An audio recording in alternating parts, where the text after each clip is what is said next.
Hello and welcome everyone to the Collegiate Chess League's Week 3. We have the Spring 2026 season. This is our first lower division match that we were watching, and we have games underway. This is between Armenia and Rice University. Let's check out these games. All right, so as we see here, we've got Aram representing Armenia, and he's playing up against Savitir. That is Jayachandra Valanki from Rice.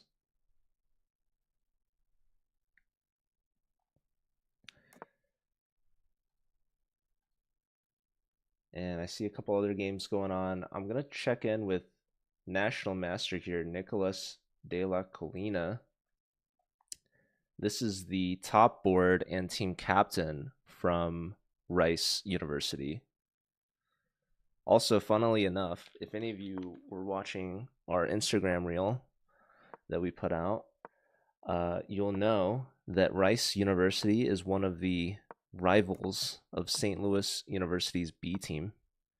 Their captain, Matthew Pikus.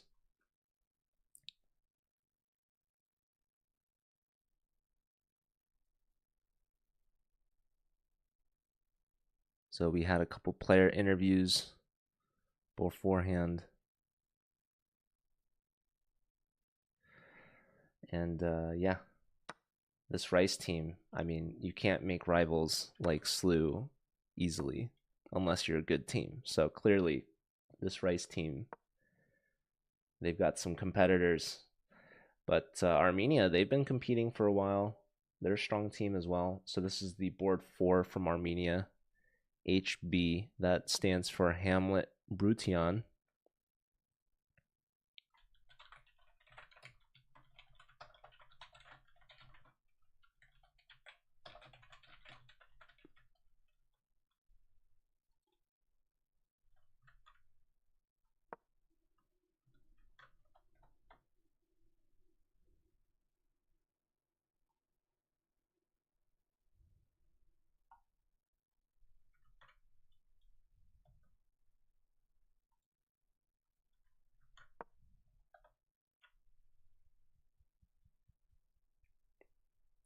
Yeah, after c6, I just noticed right away d6 was a hole in the position. So queen just dives right in. Makes a lot of sense. Pressure on the knight that was pinned to the queen. So we see black questioning the bishop immediately. h6, g5. Bishop gets back to g3.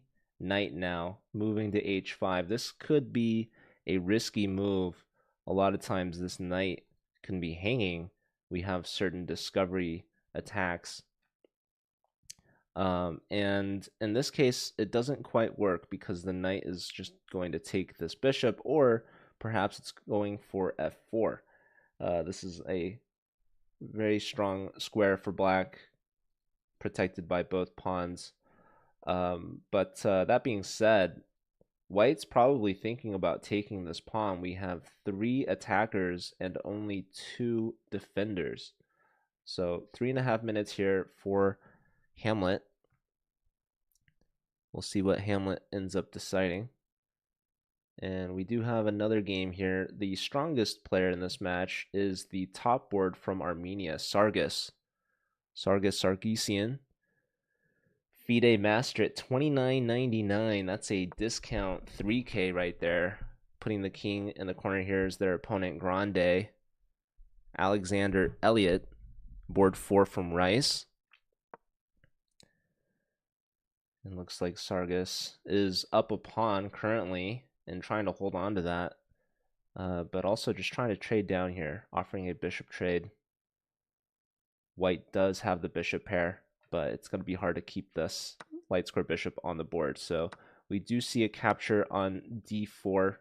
White's getting that pawn back, equalizing, and now we have a bishop versus a knight imbalance here. And it looks like this knight might come to f5. This is going to be a light square outpost attacking the dark square bishop. So that's one important thing to note about these sort of imbalances. We see the bishop moving, attacking the knight. The knight steps to that f5 square, and there's this sort of relationship between the bishop and the knight where they're sort of boxing each other out. And this bishop is preventing black from castling currently, but I suspect this bishop's going to get a question when black plays b6. So right now, white potentially considering perhaps g4, just kicking the knight out. In fact, that is the best move. It's a scary move to make when your king is opposite this queen here. We do have a pawn push discovery, and this pawn could create a square for the knight. But that being said, there's no tricks or anything there. G4 and D4 would not be a great discovery here.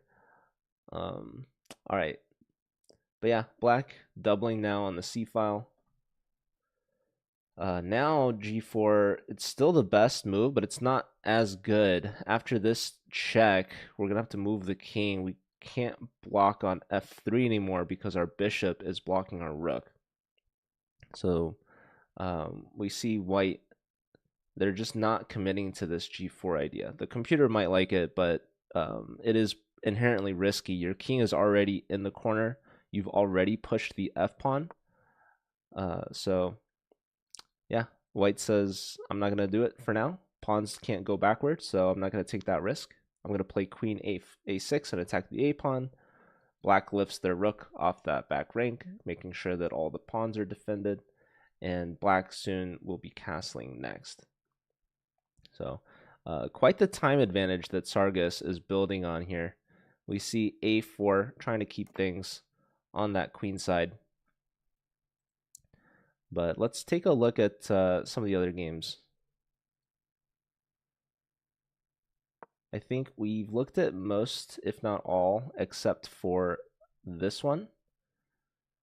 We've got Edward up against Rohith. This is Venkata from Rice.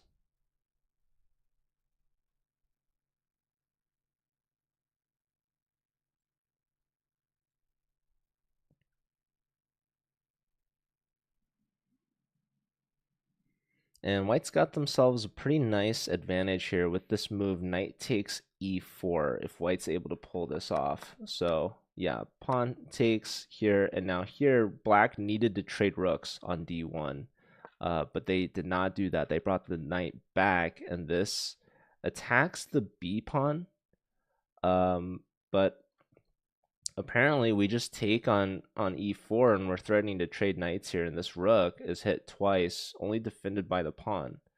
But black is saying, I'm going to take this pawn with an attack on your queen and supporting the d3 square.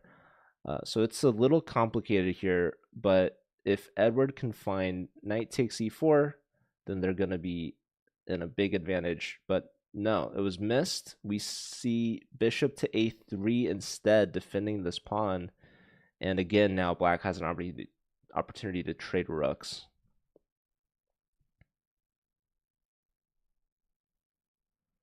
Hey, Jose, how's it going?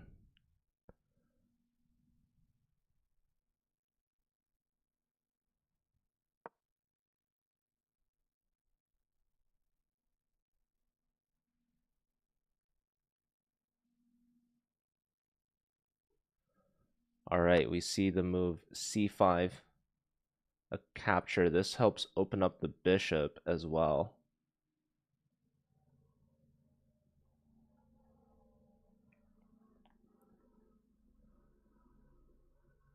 Yeah, I'm surprised this tension has remained so long.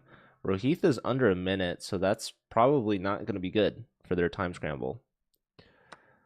Speaking of being under a minute and in a time scramble, Nicholas here, 3 minutes to 30 seconds. This is a huge advantage for black. We've got that bishop versus knight imbalance still, and we've got all these pawns up against one pawn for white, for Hamlet on the queen side. So this is looking like a win for Nicholas. Let's check back in with Nick Sarga. I mean, this is even worse. This is less than 30 seconds to over 4.5 minutes. It's not often you find live shorts in real time. Yeah, I apologize if the camera's not working on this short, but you can head on over to Twitch and hang out there if you want. Anyways, yeah, Sargus up on the clock by a lot and up a pawn, creating some separation here between the rook and the pawn. And this pawn wants to just promote. So white may be a little desperate, trying something over here. We see knight takes, and the king steps aside. If rook takes pawn there was going to be a knight fork, so that was a really nice maneuver there. And we see the knight just simply coming back.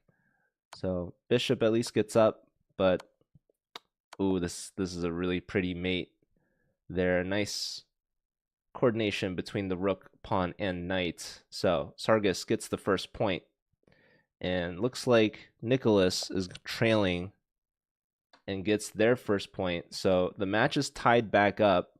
Rohith is less than 5 seconds here. So the top two boards getting the job done for both of their teams. 1 point each, tied up here. But can Edward give Armenia the lead here in round 1? Opponent less than 10 seconds from Rice University, trying to stay alive here. Rohith is the higher rated player, 2,500. So can they live off of the 2-second increment? It's going to be tough.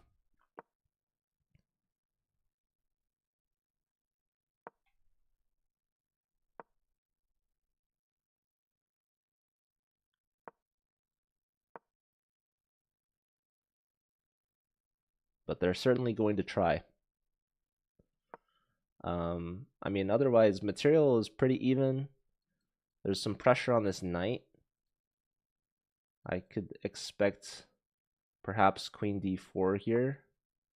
No, going here, attacking the rook, so the knight was potentially hanging. Excuse me. Okay, queen goes to c7, defending the rook. Now the knight moves. Rook now hits the queen. Queen moves to c4. Queen, some pressure and coordination. Knight hops in, hitting the queen. Queen was expecting that and moves. So Rohith's trying to get that time back. Edward now under a minute. And we do have one result. We've got Aram and Savitir ending with a draw. So they traded down to just their bare kings. So Aram with a half point, and Savitir, that's Jayachandra, with half a point. So we've got one game remaining in this first round between these two teams. And it's coming down to a time scramble, less than 30 seconds. This could be a big problem, but no, the queen comes back just one square to defend everything. Rooks are staring at each other. The knight gets hit, so the knight hits the bishop. Bishop steps back, boxing out the knight. Rook here, and this is a huge blunder with the move. Rook a5 was just crushing, apparently, but that was missed. He less than 10 seconds, doesn't have time to figure that out. Okay, queen and rook doubled up on the back rank. King trying to make some space. There's space for one check, but then once the king gets to g7, all the checks are going to be out. So white instead goes for the 7th rank, pinning the bishop to the queen. Queen steps aside. Rook comes all the way home. Didn't want any back rank checks of their own. And now black might be circling around these light square weaknesses. Queen trade. Rook steps up. Bishop comes back. Helps block the 7th ever so slightly. White creating some space for their king. Pushing some king side pawns. Black king comes all the way back. Rook gives one check, but the king comes in to e7. Yeah, both players pretty much even on the clock now. Bishop pinning that, getting the trade. It's knight and rook and a bunch of pawns. It's dead even. But black maybe has some slightly better king placement, but that's going to yield some checks. White forcing the king back, but now forcing the king forward. No, has to go back again. But where to? Behind the pawns? Some shelter. Black can create some mating nets with this knight, pawn, and rook. We saw a knight, pawn, and rook mate from one of the other games. So we'll see. Oh my goodness, that's a massive fork. Wow. And resigns. That was very close. Black stepped right into that. Rook check, king back, king steps up, rook pressure on the pawn, king back just kind of defending, but also steps right into this fork. And that's going to end the game there with Armenia taking a 1-point lead. What's up, Dr. Akula? How are you? All right, ladies and gentlemen. Rice losing that even game. It's going to cost them. Happy Saturday to you as well. Okay, so round 1 in the books, waiting for round 2 to begin.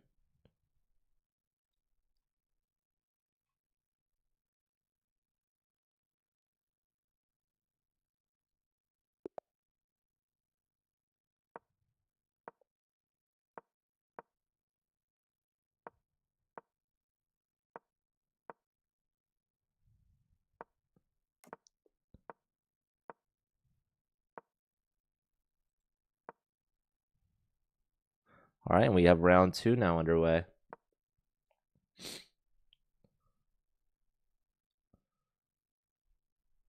So Sargas, after that last game, they won, and they won 1 elo. So from 29.99, they're officially up to 3,000 blitz.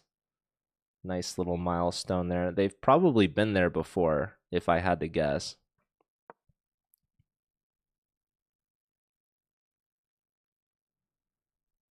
What's Nicholas up to? Good question from Jose. Nicholas now is up against Edward. Smart to me. Thanks for the follow. Welcome. So yeah, this game just started. This was a Scandi. Queen going back home from Edward. So Rice, they're down by 1. They're looking at their top board, Nicholas here, their captain, as a leader to bring them back. And he's done good after 1 round. But now he's up against Edward, who won in the first round as well. So both these players looking to stay hot in round 2, hoping to help their team build onto their points total. So both these players have won, but only one of them can win after round 2. All right, very interesting moves here. Bishop takes b7 is looking awfully tempting to me, at least, and Nicholas agrees. Snags that pawn with a tempo on the rook. Hey, Physic, good to see ya. Welcome in. Honestly, knight to c6 was the big threat. That would have trapped the queen. So we see knight takes first. Here, probably knight takes, if I had to guess. Because if king takes, then you're in trouble. You can't castle anymore. And also, you're allowing the rook to check you. So we do see knight takes. Rook hits the bishop, and we see bishop stepping aside with the check. That knight was attacked by the pawn, so we see the knight saving itself, but has to step into a pen. And man, if white could queenside castle right now, they would absolutely love to. But there are a couple pieces in the way preventing that from happening. Any rook to the d file would help us put some pressure on the pen piece, and that would be winning material. But luckily for black, white isn't developed enough to be able to do that, and so they can afford this move, which is very important. It's saving a piece and saving the game. That being said, white still is looking pretty good. This pin is very annoying. Black instead, they just move the king. They said, I don't need a castle. Queens are off the board, and I hate being pinned, so I'm going to get unpinned. And now this knight is free to potentially take this pawn. So we might play f4 here. In fact, this is the best move. It's the most natural looking move for sure. Even though this pawn is hanging and that pawn is hanging, I didn't even look at that one, but this rook now is under question.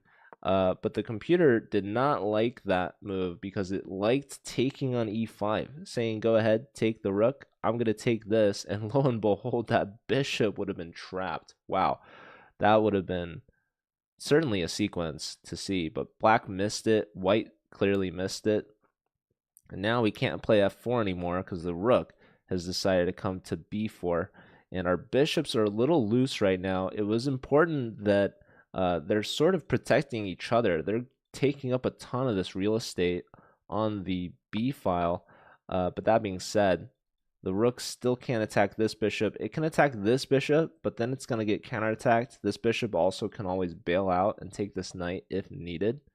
So there's some major questions here for this rook. Where are you going to live? Rook goes to c4. Now, like I had mentioned, the bishop is hit, so we see that trade, and now maybe this knight develops with a tempo. And then this rook is going to have to find a new home yet again. That being said, the bishop can now be attacked, so we see the bishop stepping back first. I liked this knight e3 idea, and it also even opened up for queenside castles with tempo. That being said, rook here would be a fork if we had castled, so we might be losing the a-pawn. The bishop has to be saved. This bishop is really annoying, so it's really a strong deterrent against queenside castles. And black, knowing that they've foregone castling, they're trying to open up for this rook on the h-file. We see h5 going after these kingside pawns. I'm still expecting knight e3 is just pretty logical from my perspective. But interestingly, computer is not even thinking about it. So it likes g5, it likes rook g1. So perhaps neither side will castle in this game. All right. What's up, Geezer? What's up, Tommy? Hello, Bala. We are live. Hi, Shadow. Yeah, Nicholas from Rice University representing the Peruvian flag. Shout out to Peru. But yeah, we've got some other games going on, so let me dive right into some of the other ones. We've got Aram. Aram is the team captain for Armenia. Low connection here. And also low eval bar. So I hope that's not related. But that being said, they are way up on the clock.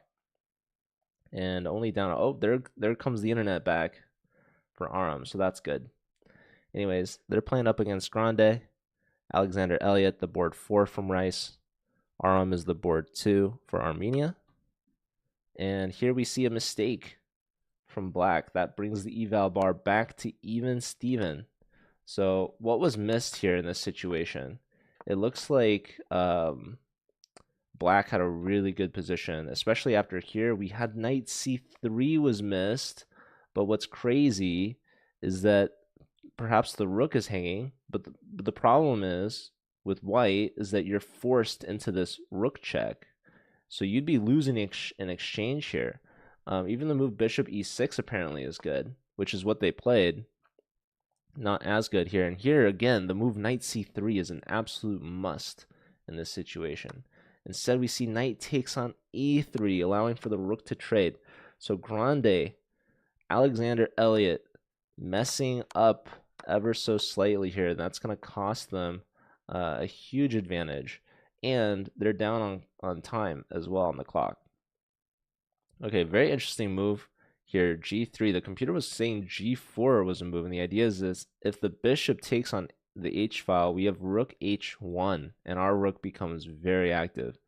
So that was an opportunity missed for white to maybe bait black into snagging a poison pawn, if you will. Okay, we have another result. This game went by way too fast. These players have so much time left on their clock. Sargis with the white pieces. They gained 1 elo from the first game, and here black's knight perhaps getting a little too greedy. Queen b3 was going to be good, but instead we see here Ooh, knight takes c4 was missed, apparently, because the rook was going to be hanging. So the rook moves. Knight takes nonetheless. White just gives up the exchange there. Rook takes here. Queen's diving in with check. King d1 was best, apparently. Yeah, this is a crazy game from Sargas. Knight check. Rook gives itself up. Queen check forces the queens off the board. And then, oh my goodness, ladies and gentlemen, here, rook takes e3, winning. The only winning move for black. Just getting that bishop off the board, putting the king in check, and instead, black's running with their pawns and totally disregards their king safety, allowing for f7 check, and a new queen has entered the villa. So, all right. Sargas, a rocky game there for sure, but 2 for 2 on the board for Team Armenia. That was a crazy game. Okay, 8 seconds for Nicholas. This would be huge for Armenia if Edward can take down the top board team leader from Rice University. Black's looking great with the bishop pair. White has a ton of pawns, and that is the imbalance that we're going for here. It's 3 pawns for 1 bishop. So black is looking to trade off here. Also, the time imbalance is extremely significant. So we see 1 pair of pawns are traded off. King is over here, maybe guarding some squares. This pawn was important as well. The knight was technically pinned, but we would love to play maybe knight to e3, trying to get rid of this bishop, this blockade of our pawns. So knight e3 is an idea. What else could we be going for? Perhaps there's a5, b4 ideas. Here, less than 5 seconds, it's not easy to play. A5 is played. This is going to potentially allow our knight to hop in. But also maybe our pawns will push. One downside of b4 is that our knight's no longer defended. So if we play the move b4, rook here, and say goodbye to the knight. Rook comes to the a5. Oh, yeah. I mean, maybe they were aware of it, but black just pounces on it. And bishop and rook, they're in time to guard the pawn from promoting. So Edward gets the job done against Rice's top board. Here we've got another time scramble, less than 10 seconds for Hamlet and Rohith with the white pieces completely winning. Knight check, queen check. Looks good to me, but... And a full minute, too. Bishop check. That's going to separate the queen from the rook. And here we actually have mate in 1 with knight takes h7. Beautiful. Okay, so Edward is a perfect 2 for 2, right? Taking down Nicholas. And now Rohith answers for Rice University. And we have one last game here in round 2. Under a minute is Alexander, but looks like a pretty dead even opposite color bishops in game. So this is going to be a draw against Aram, which is good for Rice. They're board 4, getting on the board, keeping things relatively close still. But that being said, Armenia, they are building onto their lead. They were up by 1, and now they're up by 2. So similar result between rounds 2 and 1. Rice University, they're going to have to be a second half team if they're going to come back here in this match. What's up, Lance? Good to see you. Sorry, Sergey. I guess it's English only chat. Yeah, Tommy. I don't know if I'm AI or human anymore either, to be honest. All right, that was game aborted here. Perhaps the wrong opponent We've got a Ukrainian trying to play.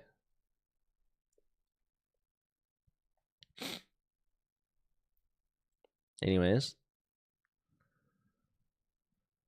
waiting for round 3 to begin. Also, if anyone is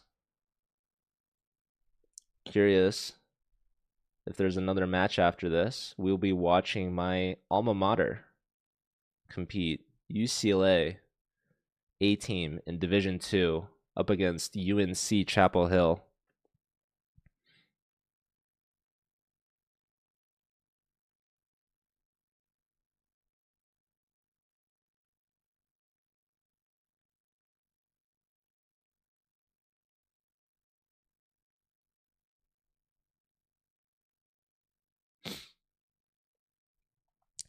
No, not USC, UNC.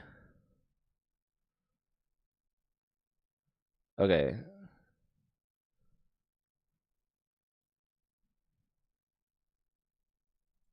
Sergey, I saw you got timed out by the bot. I'm gonna see if I can help you out here. I don't know if hold on.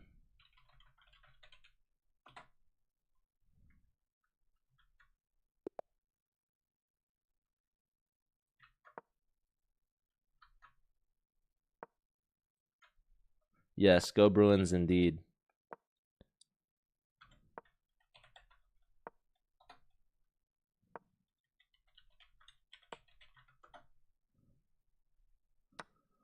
Okay. Round 3 now underway. Can Rice University bring it back, or are they already out of the match? It's only 2 points. They could bring it back right here, right now, round 3. This could be big for them. But Armenia's been looking good. Edward is 2 for 2. So is Sargis. Sargis had a very shaky round 2. And we saw Rohith win in the last round. So can anybody take down Sargis? It seems possible. It seems like he's beatable. Definitely should have lost or could have lost the previous game, but they were able to get the job done. So yeah, speedy moves here. You can tell Sargis gaining time on the clock, using that increment. Rohith, with the white pieces, but maybe not as comfortable with the opening compared to the FIDE Master, top board from Armenia.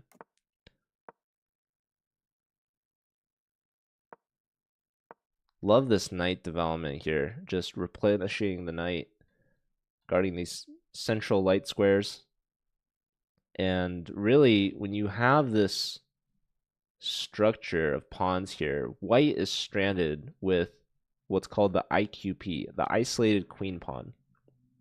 And whichever side controls the square in front of that pawn is usually going to be for choice. And you can see black, they've just completely set up with this knight.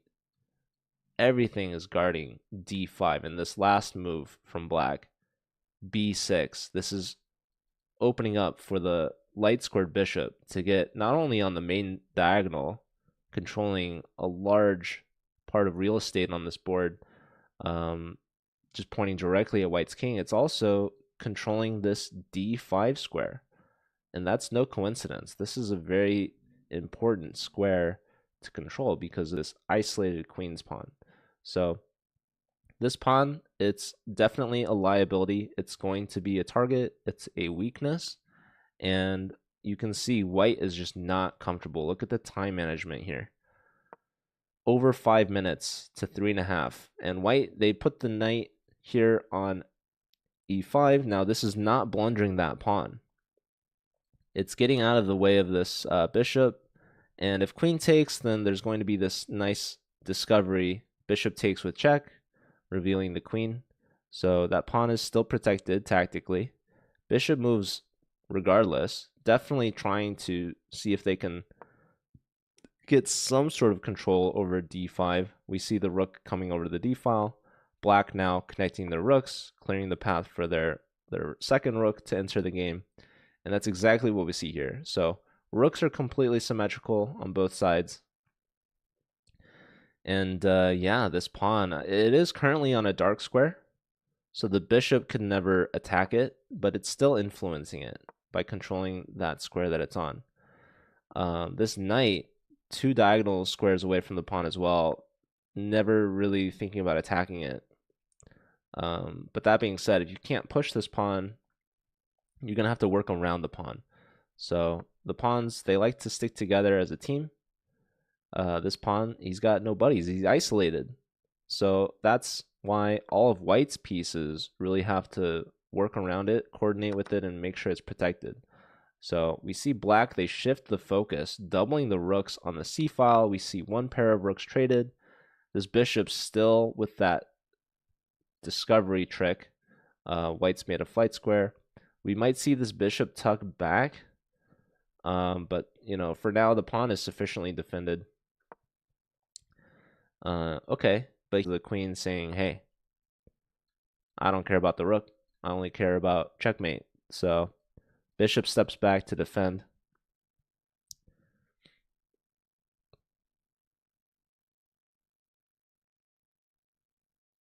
But yeah, I guess what white wants is to get the queen to c7, attacking the bishop, but also attacking f7. This knight is a really well-placed knight, and the queen also would defend the knight from there too. So queen c7 was a strong threat if black decided to trade rooks and get a little pawn greedy and grabbing a pawn.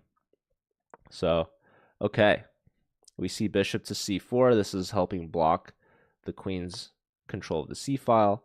This bishop defended by the knight, now defended by the bishop. Black was hoping for potentially a trade, trying to upgrade this knight. When this knight moves, this knight can get kicked by the f-pawn. So we see another attack here on the light squares. Now we might see this bishop get traded. Otherwise, we're going to have to push one of these pawns. And I mean, just look at the time management. Sargis maybe not creating a significant advantage on the board, but certainly creating a huge time disparity on the clock. And that's going to be converted into time scrambles, blunders, potentially mistakes, and that can certainly add up and build for Sargis. So the clock is a weapon. If I can quote John Bartholomew, at least I've heard him say that in some of his thumbnails. Speaking of, Sargis is not the only Armenian player to be using the clock as a weapon. Look at this time difference here. We've got Edward, who's been just crushing it so far in this match, up against Alexander, who was able to get a draw against Aram in that previous round, but hasn't gotten a win yet. And they might be waiting until round 4 before they get an opportunity, because right now Edward is firmly in the driver's seat, definitely ahead on the time.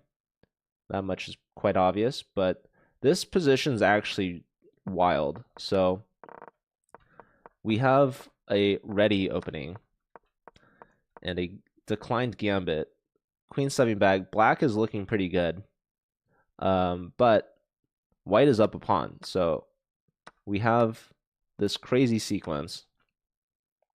Now white is up two pawns and looks like a strong center, but look at this king. King e2.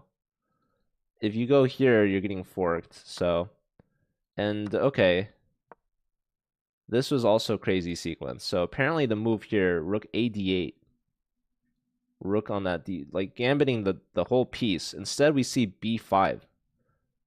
Thanks for the piece. That's 5 points of material for Edward.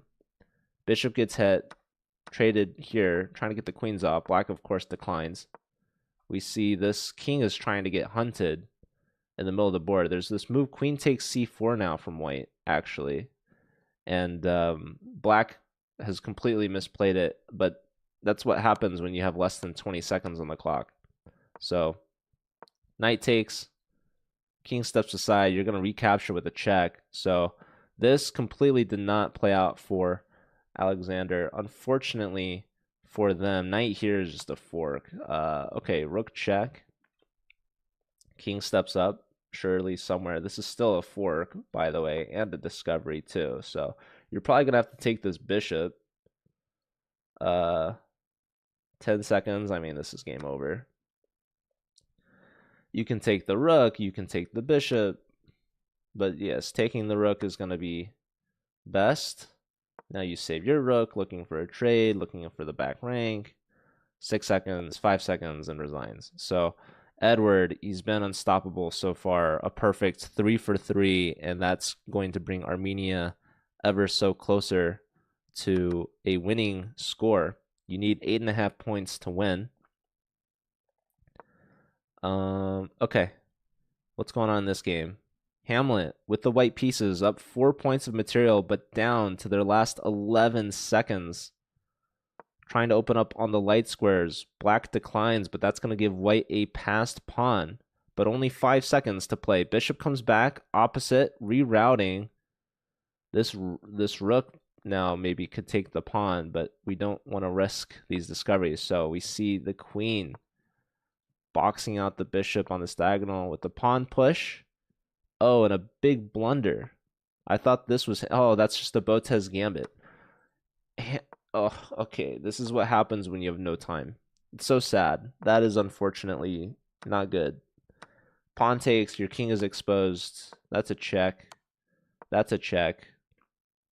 Luckily, your knight's here, but the queen wants to say hello anyways. Rook f1, probably. Ooh. What even is the move here? Oh, the rook doesn't control the d-file yet, but now it does. And that goes the game. So Hamlet, unfortunately, not playing fast enough. But that's good news for Rice because they needed that. Rohith and Sargith drew. So Sargith not able to keep their win streak. It gets capped at 2 games, but they're still unbeaten. So 2.5 points. Rohith from Rice able to hold Sargis to a draw. That being said, Saviter gets to 1.5. Is this a comeback for Rice? They're still down by 2. How's this going for Rice? This is looking good for White. Let's look at what's happened so far in this game. So White just gets this annoying pawn on e5. Black gets a connected pass pawn, but they walk into this skewer here. Pawn takes, opening up this bishop and queen battery. That's going to be nice. And White just says, let me trade down here. Okay, Knight has their pick, but White just uses that open c-file. They grab that a pawn, and that's 2 connected pass pawns on the outside. That's a huge advantage. And we see the rook coordinating quite well. Look at this move. Otherwise, I'm just in trouble. Rook takes the knight instead, and we're threatening the pawn. We're threatening any knight move with a discovery, and we see resignation. So Nicholas keeping the match close. Rice, they did a good job there, clawing their way back ever so slowly, but they're back within 1. Very doable, within reach for sure. 6.5 Armenia, 5.5 Rice.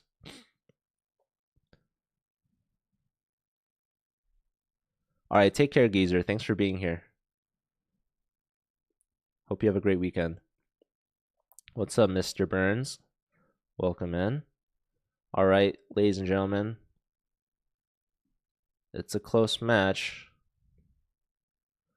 We're waiting for these scores to be recorded so they can move on to round 4, the potential last round of this match.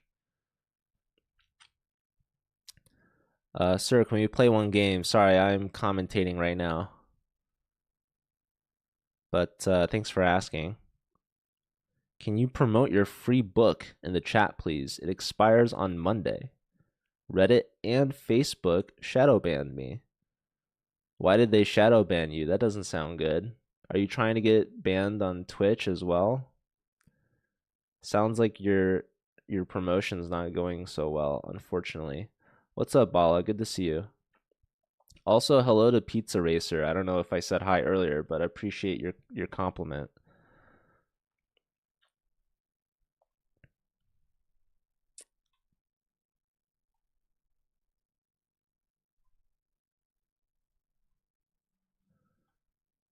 All right, the scores are set because of politics. Well, is your book even about chess? What's your book about?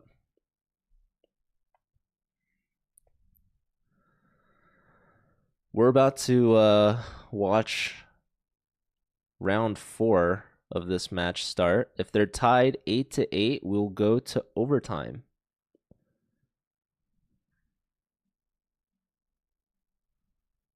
Overtime would be 3 plus 2 instead of 5 plus 2. And if it's still tied, then they play 1 plus 2. All right, here's the top board matchup we've all been waiting for. We've got Nicholas, captain from Rice, 2,800 versus Sargas, top board from Armenia, 2,994. They got all the way up to 3,001. That draw set them back 7 elo. And we have a Sicilian, Sargas, with the white pieces. Armenia, they're 2 points away. If they can split this round 2-2, they will hold on to their 1-point lead. That will be enough for them to win. But Rice University, they've been trailing this entire match. But if they can bring it back, they can come to overtime. So that's what they're going for right now. If they win by a score of 3-1, they can outright win the match here in this 4th round. Hey, Fisher.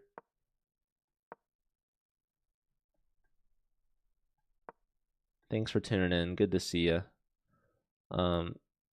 Sorry, Beyond Schizo. I think we'll probably decline the marketing. I guess. I don't know.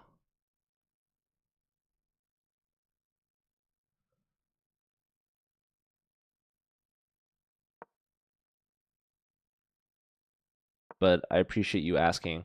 Okay, this is an interesting position. This knight maybe flew a little too close to the sun here. Probably needed to go backwards.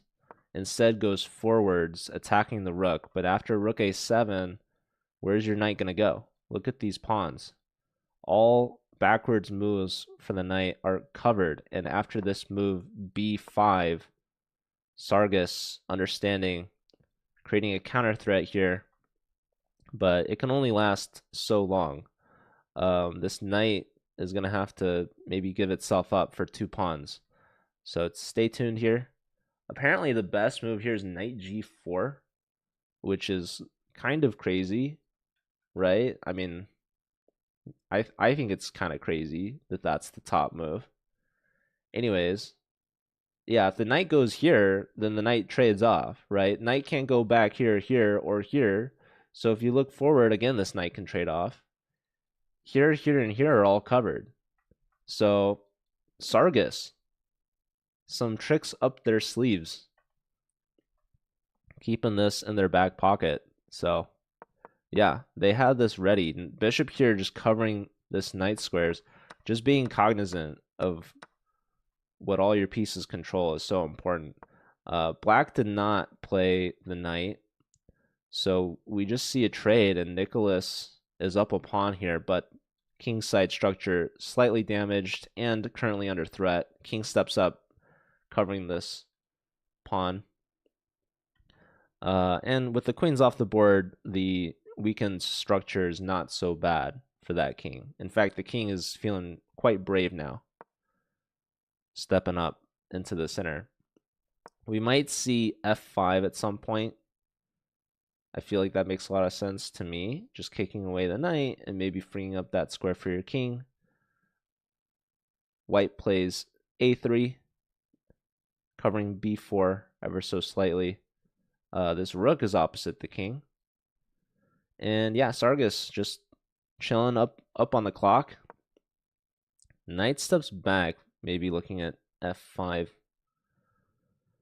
opening up for the rook. And yeah, honestly, black is a little bit behind in this development. This bishop kind of babysitting the d pawn, and this rook and knight combo just boxing out the d pawn. So it's going to be hard if you can't push the d pawn. So we see g4 preventing knight f5. Makes a lot of sense.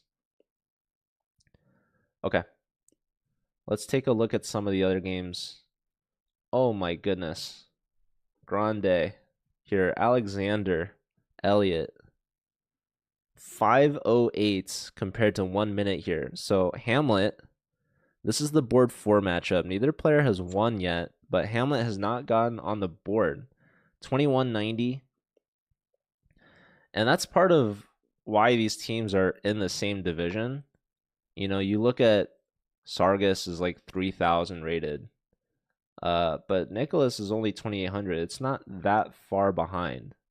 But because your top board is so strong, your bottom board's kind of averaged out. So this is Division 3. So far this season, we've only been watching Division 1. And in Division 1, it's like every player has to be just totally incredibly talented at chess. Most of them are grandmasters. Most of them are going to be at that like 3,000 level. In fact, I think 2 of the team averages are actually above 3,000 rating, which is ridiculous. But yeah, here the board 4 for Armenia, 2190. Not that that's like weak, but it's lower compared to obviously some of the teammates. And it's just kind of tough if your team has a player that's not getting any points in the match. That being said, this position's still relatively close, relatively even. It's just the time disparity is just so incredibly massive. It's practically 5 minutes to less than 30 seconds. You're going to have to live off the increment. It's going to be ridiculously difficult to play like this. So best of luck to Hamlet here, the Armenian board 4, playing with less than 15 seconds now. And the advantage is going to mount. I mean, Alexander is up not only on the clock, but also in material, technically up a pawn. That being said, I mean, a pawn is not that significant. So it's not going to be easy to convert this. But I mean, it's going to be more difficult to play with 12 seconds, I think is the point. So, okay. Yeah, queen gets kicked back. Lots of pressure on c4. Not easy to save this pawn, to be honest. Yeah, maybe Hamlet can do it. I mean, best case scenario, they get the pawn back and it's back to even. But yeah, Alexander can't just, you know, hope that they just blunder on time, right? Like, you should use that extra time advantage to play well in the position, but they've been trying to keep black playing fast, but they've been slipping, which is good for Armenia. So we'll keep an eye on that game. But I'm going to also take us to look at some of the other games. Yeah, these pawns are doubled, isolated. They're going to be falling as well. Black's actually making a comeback here. So don't sleep on Hamlet. Hamlet's actually going to be from down a pawn to probably winning a pawn if white can't find some good moves. So yeah, there goes one and a second and probably a third. This is getting worse and worse for white every single move. So, and similarly, Alexander's the board for Rice. Like, they haven't been doing much better, only a draw so far in this match, and they might even lose this after being up so much time. So, okay, but it's like Hamlet's got less than 10 seconds. This is all crazy stuff. And yeah, black didn't take the pawn here. What's going on exactly? Queen here, and I want like rook here, and I want my white to just mate. Okay, let's take a look back at the top boards. Nicholas down to 10 seconds to 340. This is like ridiculous. It's the opposite situation, but for the top boards. So Armenia, they've got no time on board 4. Rice, they have no time on board 1. And then the other boards are relatively even. Sargas is pulling away here with the white pieces. Bishop here is a great move. Just centralizing the bishop. This knight is going to be hopping in soon. We see one trade. That's a free pawn there. White says, thank you very much. We can trade bishops, bring the knight in with check. No, we can keep the bishops on. Whenever your opponent is in time pressure, declining trades is really helpful. Keeping the opponent on the clock, on that pressure, is really difficult to deal with. Rook here, beautiful move. Taking the d file away from the rook. Okay, we can give a check. Actually, what our pieces are for? We got to save our bishop, so probably f3 makes sense to me. Or just saving the bishop also is logical. Knight here boxes out the rook's defense of the knight, so we see knight takes bishop. Bishop here. Computer likes rook d1. Let's check out the the other games have ended, so we have some results.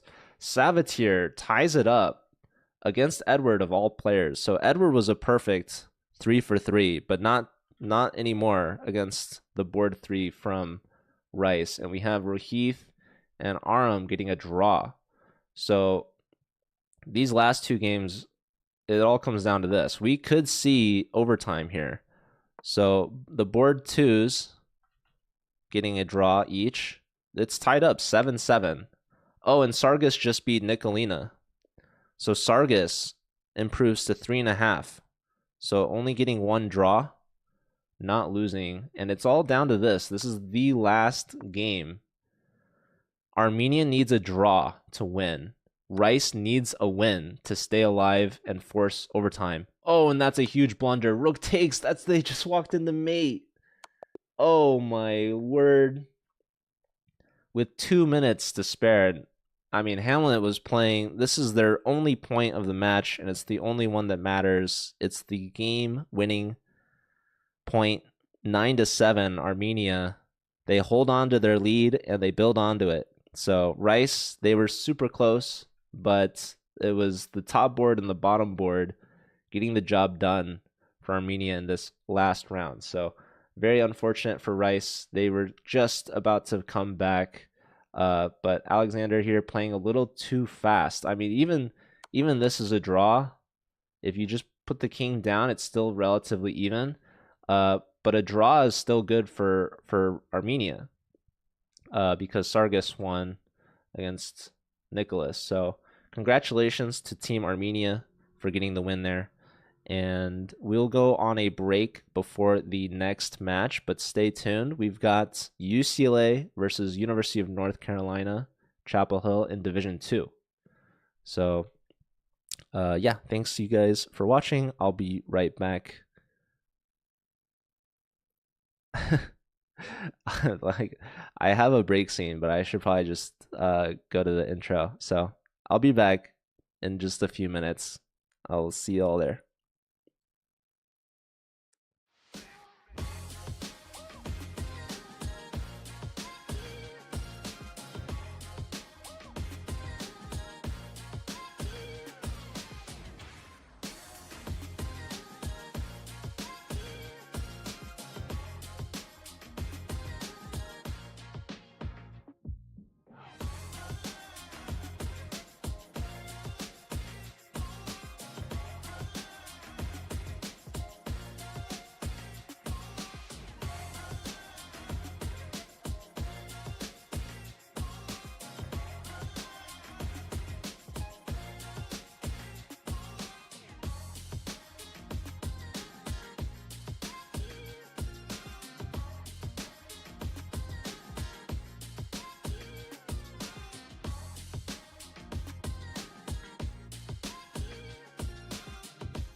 Hello, Lele. Thank you so much for the raid. Welcome in, everyone. My name's Joe. I am commentating for the Collegiate Chess League. It's the spring 2026 season.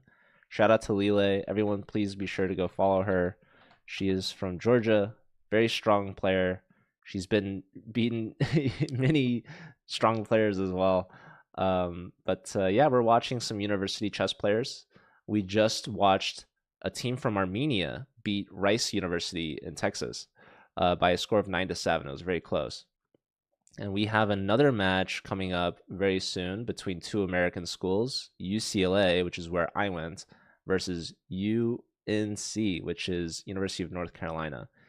And I guess I should also say what UCLA stands for in case you don't know. UCLA is University of California, Los Angeles. What's up, Destrin? What's up, Christomir? Hello, Twisted. Welcome in, everyone. Yes, UNC, Unk, as as they say. Actually, I don't I don't know if anyone calls it that. But yeah, this is a Division 2 matchup.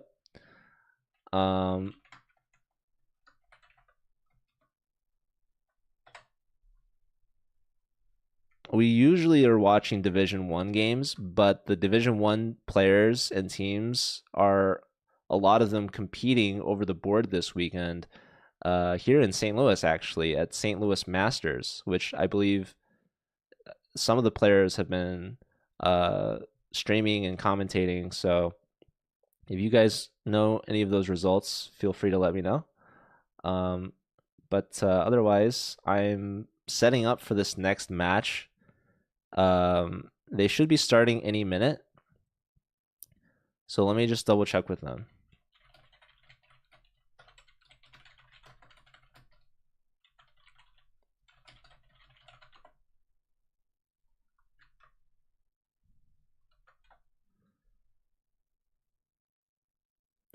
All right.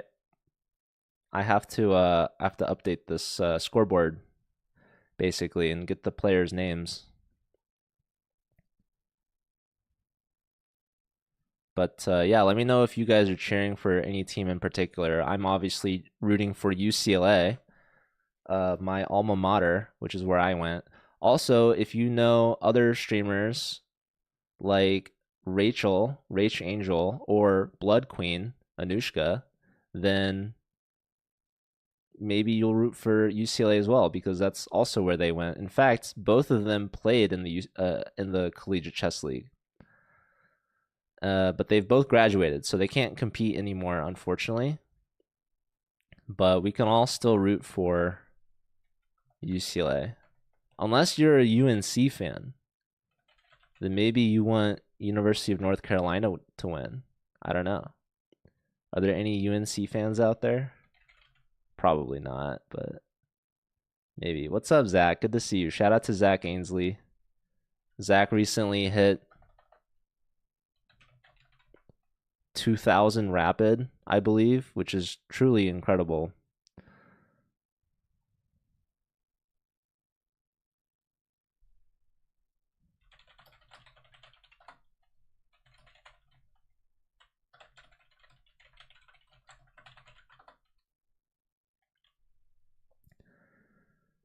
You're closer to North Carolina, so you'll pull for them, Mr. Burns.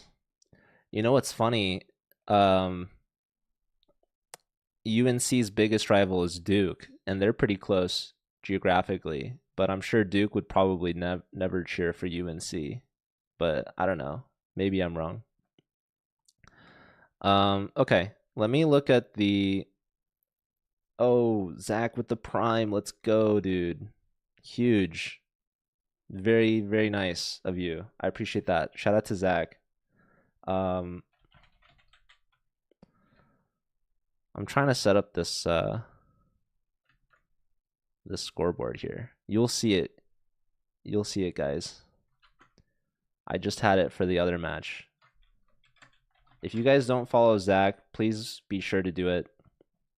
The dude's an absolute legend and a beast. He's a bodybuilder and chess player, which is very cool.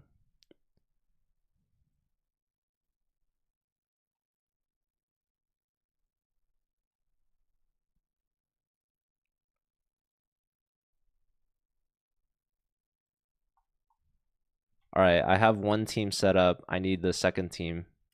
So UCLA, they're still figuring out their lineup. So technically they have a couple more minutes before they need to submit, but the match is officially scheduled for 3:15 Eastern, which is 9 minutes.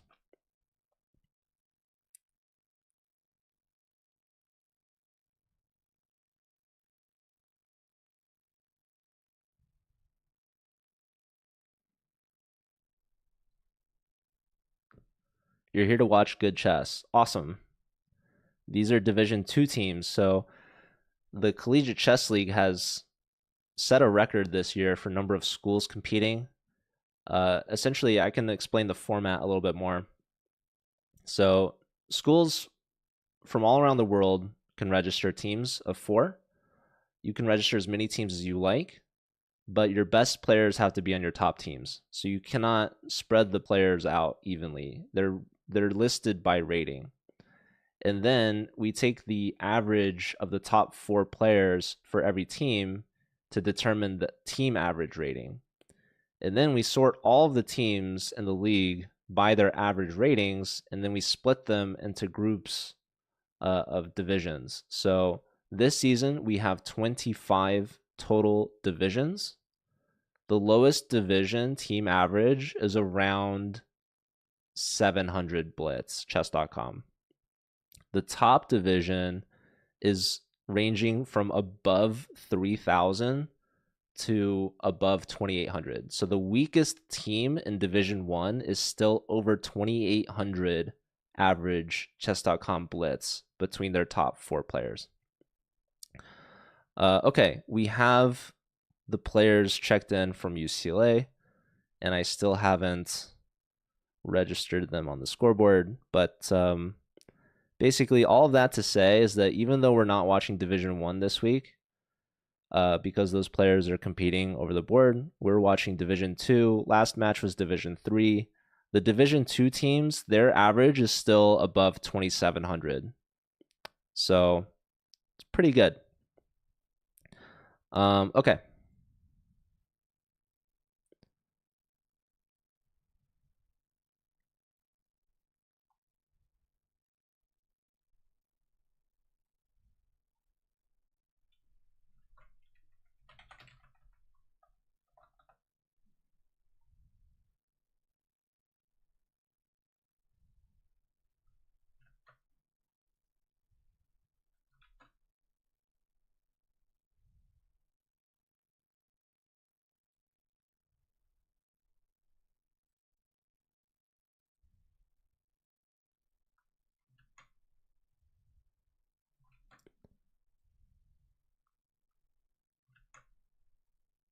I have the lineups. Let me just make sure I'm following these players.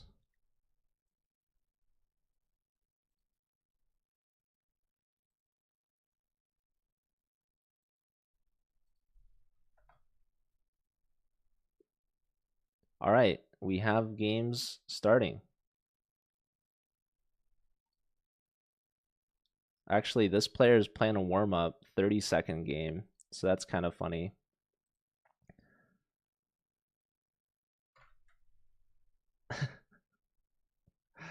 Oh my god, they're playing 30-second chess. Who's this guy?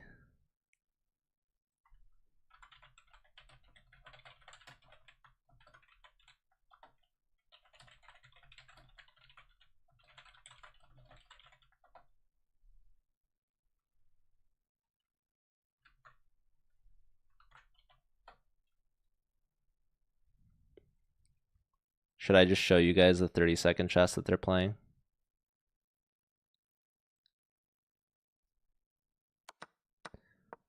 This is Bullhouse, Candidate Master. As long as you can learn from them. I'm not even looking at this game. But Bullhouse, this is Bavik, board 3 from UCLA. You missed out your CCL match because you overslept.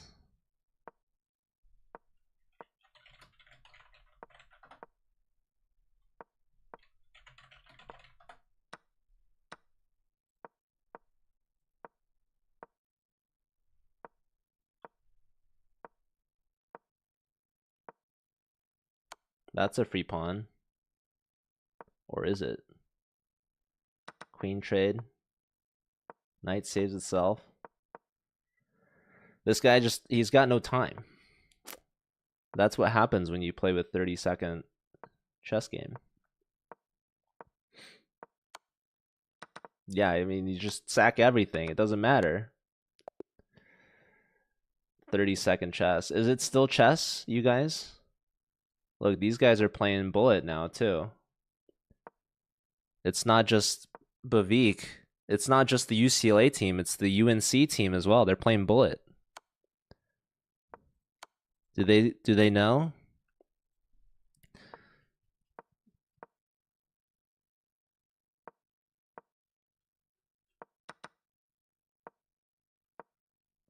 It's not chess. It's an abomination. No, I have no idea. Okay, well. Anyways, I liked d5. I thought d5 would have been good, but okay. King here threatens mate. Watch out. It's also helping the pawn push. This pawn's trying to push, but white's clearly much better. Pawn push. This rook cannot leave the f file. That's a free pawn. This is pretty resignable. There's a queen on the board. And now this pawn can push. New queen and ladder mate. Probably would have been a little faster to go this way, but this works just as good. Okay. Will they play the match now? I don't know. They're putting on a show beforehand, I guess. I don't know. Anyways, it's all good.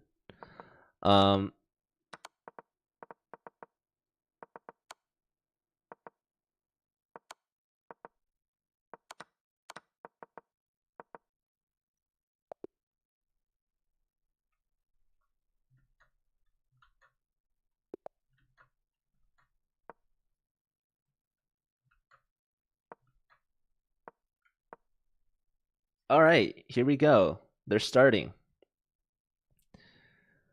We've got Don't Mess With Me Too. That is Shashwath Siva Kumar up against Noah. Noah Tomford Totes.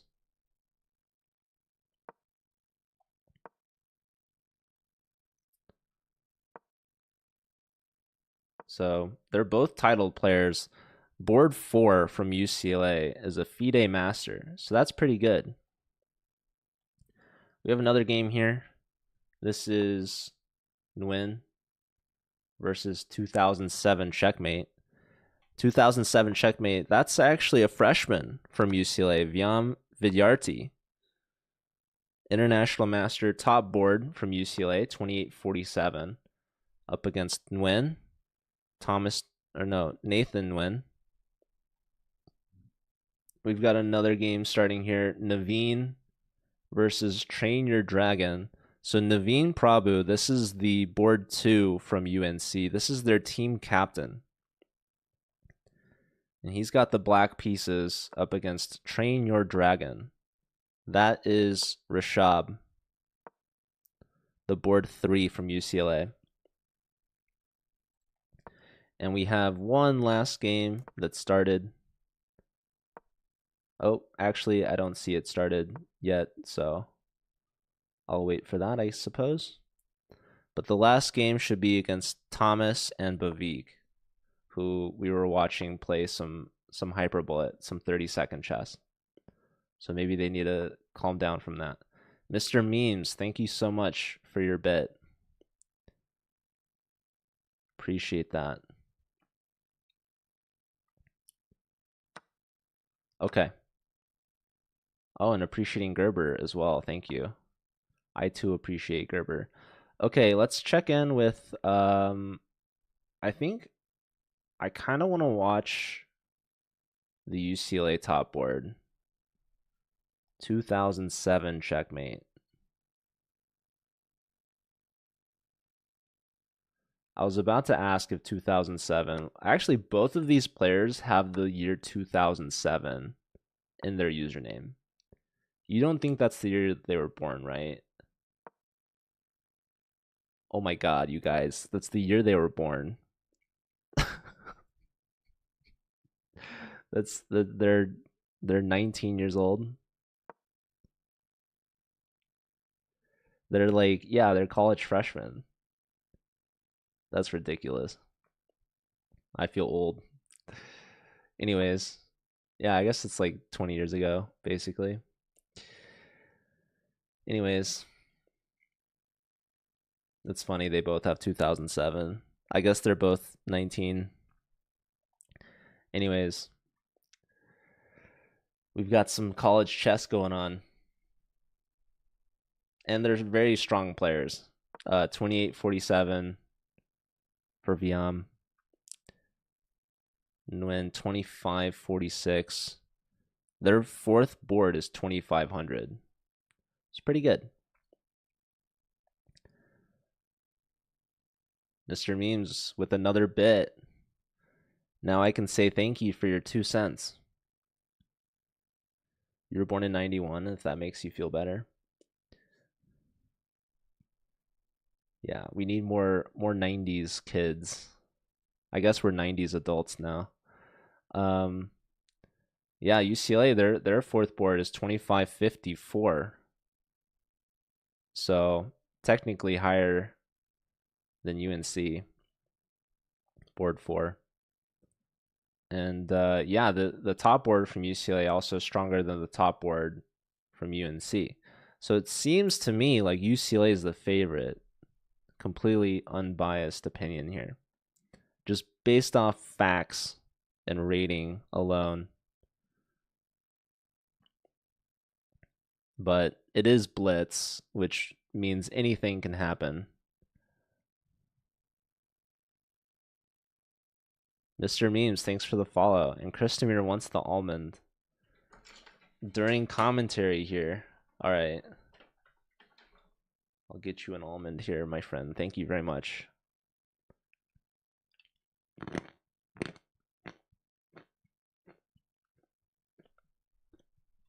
That's all I've eaten today.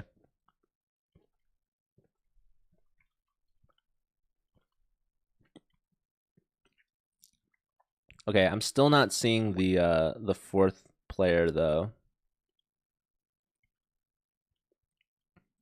Or I shouldn't say fourth player. The fourth game. Is it Bullhouse? I mean, I've been following Bullhouse's Hyperbullet. Oh, speaking of which, look at what we've got here. The Speedy Bullhouse, 2800 Candidate Master, board 2 for UCLA. Up against Thomas Kung, up in lights, 2660, board 3 from UNC.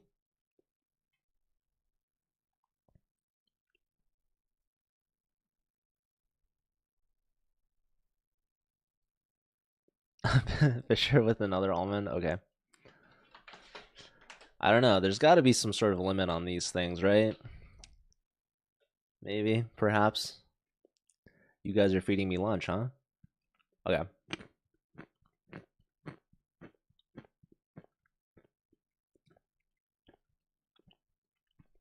How do you see your chat right now? Is that, I don't know. I'm just looking at the Twitch chat, I guess.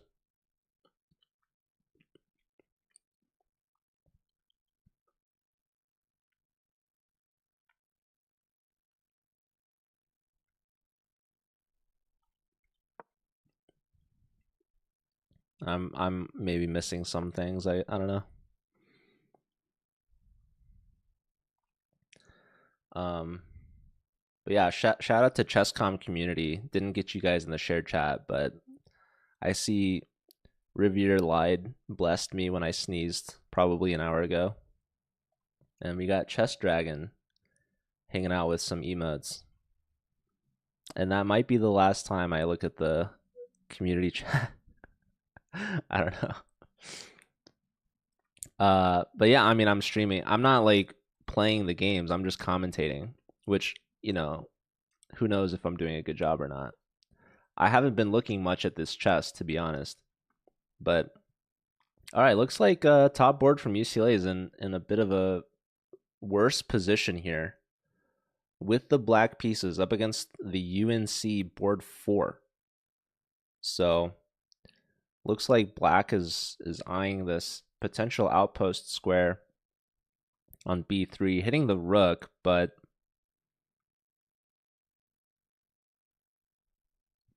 that potentially will hang the C pawn. A4 just kind of takes a grip over B5. But black can still expand here on the queen side.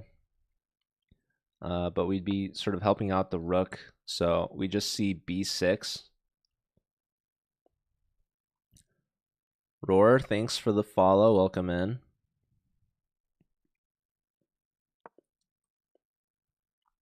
We see G3. This is a flight square, just some space for the bishop as well to tuck back and fianchetto. But yeah, the clocks are dead even for these two players. Let's check in with the UNC top board and see how they're doing. So kind of a similar situation. It looks a bit better for white. In fact, here there's a tactic.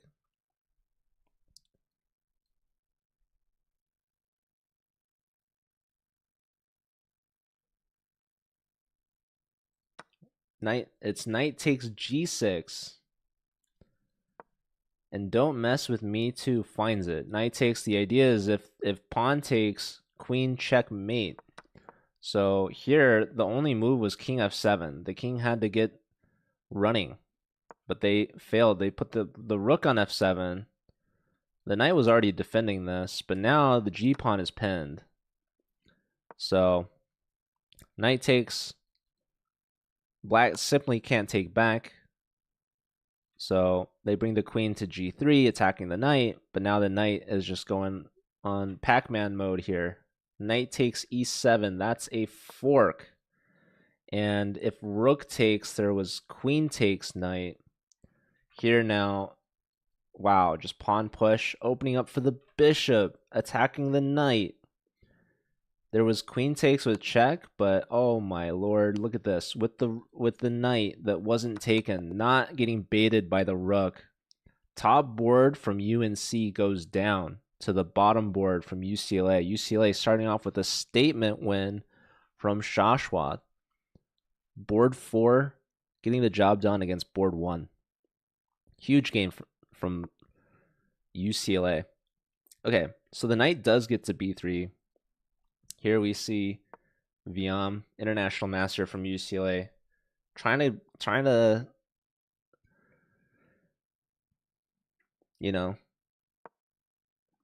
you guys know what I'm talking about. No, Nguyen, board 4 from UNC. They're trying to do the same thing that UCLA just did. If the board 4 can beat the board 1, that's really a big advantage.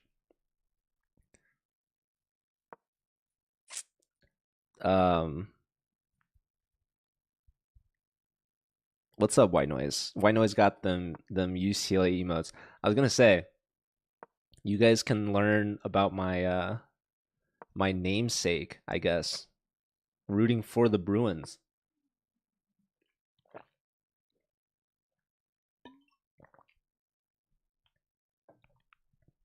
This really takes me back. I just I know I was sharing with White Noise on my own stream the other day about posting some old videos.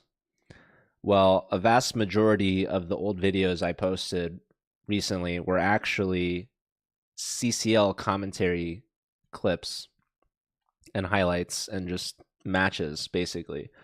So I've been doing this since 2020. So it's been 6 years now. And I used to watch as much UCLA chess as I could.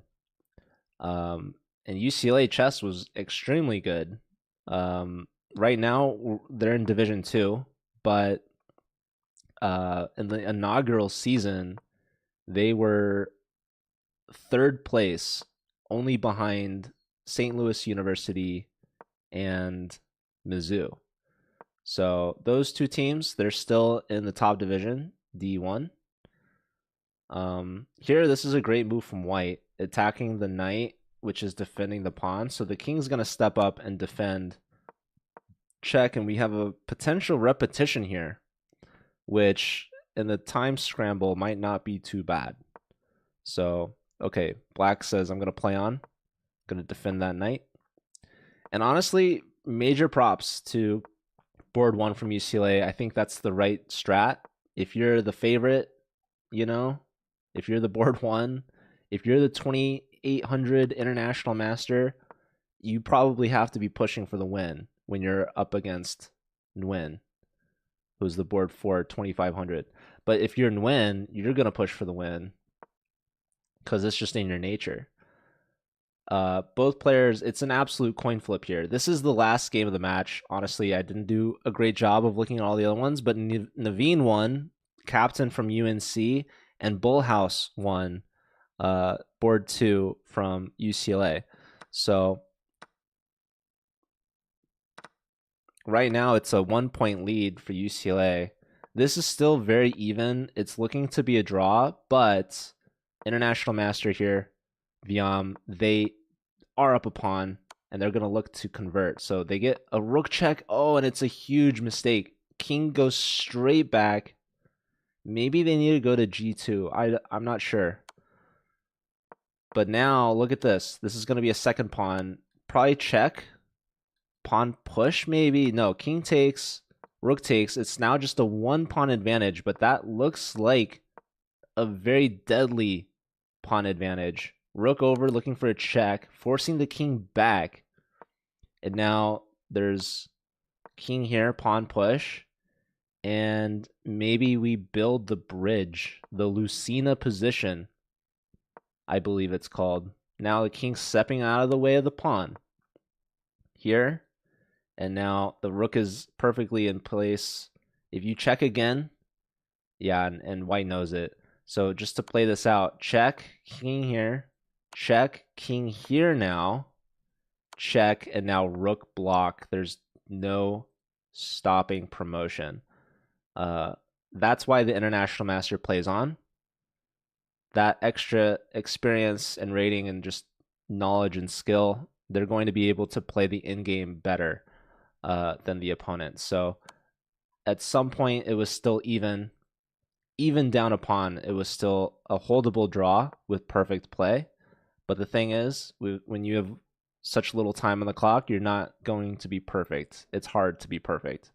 I've been told that nobody's perfect. But in that end game, Viam played perfectly. So he was able to convert, and that gives his team a 2-point lead going into round 2. They're up 3-1 right now against UNC. Hey, Austin, how's it going? Did you say you played chess for UCLA? I technically played chess for UCLA, yes, but not for the Collegiate Chess League, as it did not exist when I was a student. But we still formed teams and competed in other events, like U.S. Amateur Team West, for example. Although that's not a strictly collegiate event, we still competed against other colleges. And we also organized and hosted our own college events and attended some other college events in person. So in that regard, I did technically play for UCLA when I was a student back in the day. Okay, I like this this play here from Noah. H5, just really going after this castled king. Probably queen takes was also just totally perfectly fine. Yeah, now black is holding on to that g-pawn. So this g-pawn, it's going to be hard to defend. But yeah, there's going to be a lot of compensation. Just opening up the H file, now looking to trade dark square bishops, looking to castle opposite on the queen side. These are some of my favorite positions in all of chess, just opposite side castles. It's an all-out attack, right? Pawns are getting thrown off left and right. They're not even being recaptured. It's all about the momentum. It's all about the initiative. It's all about opening up files, diagonals. Here, probably bishop back to e3, if I had to guess. The knight might even come to e2 here, but black has been playing pretty well. A lot of players, they would definitely get nervous once we see, and yeah, king here, rook is now open to come here. Rook e1 is pretty no-brainer, it feels like.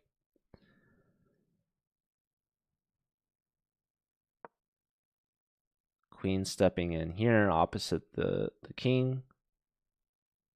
This pawn is hit twice, only defended by the queen. The queen is a notorious, terrible defender.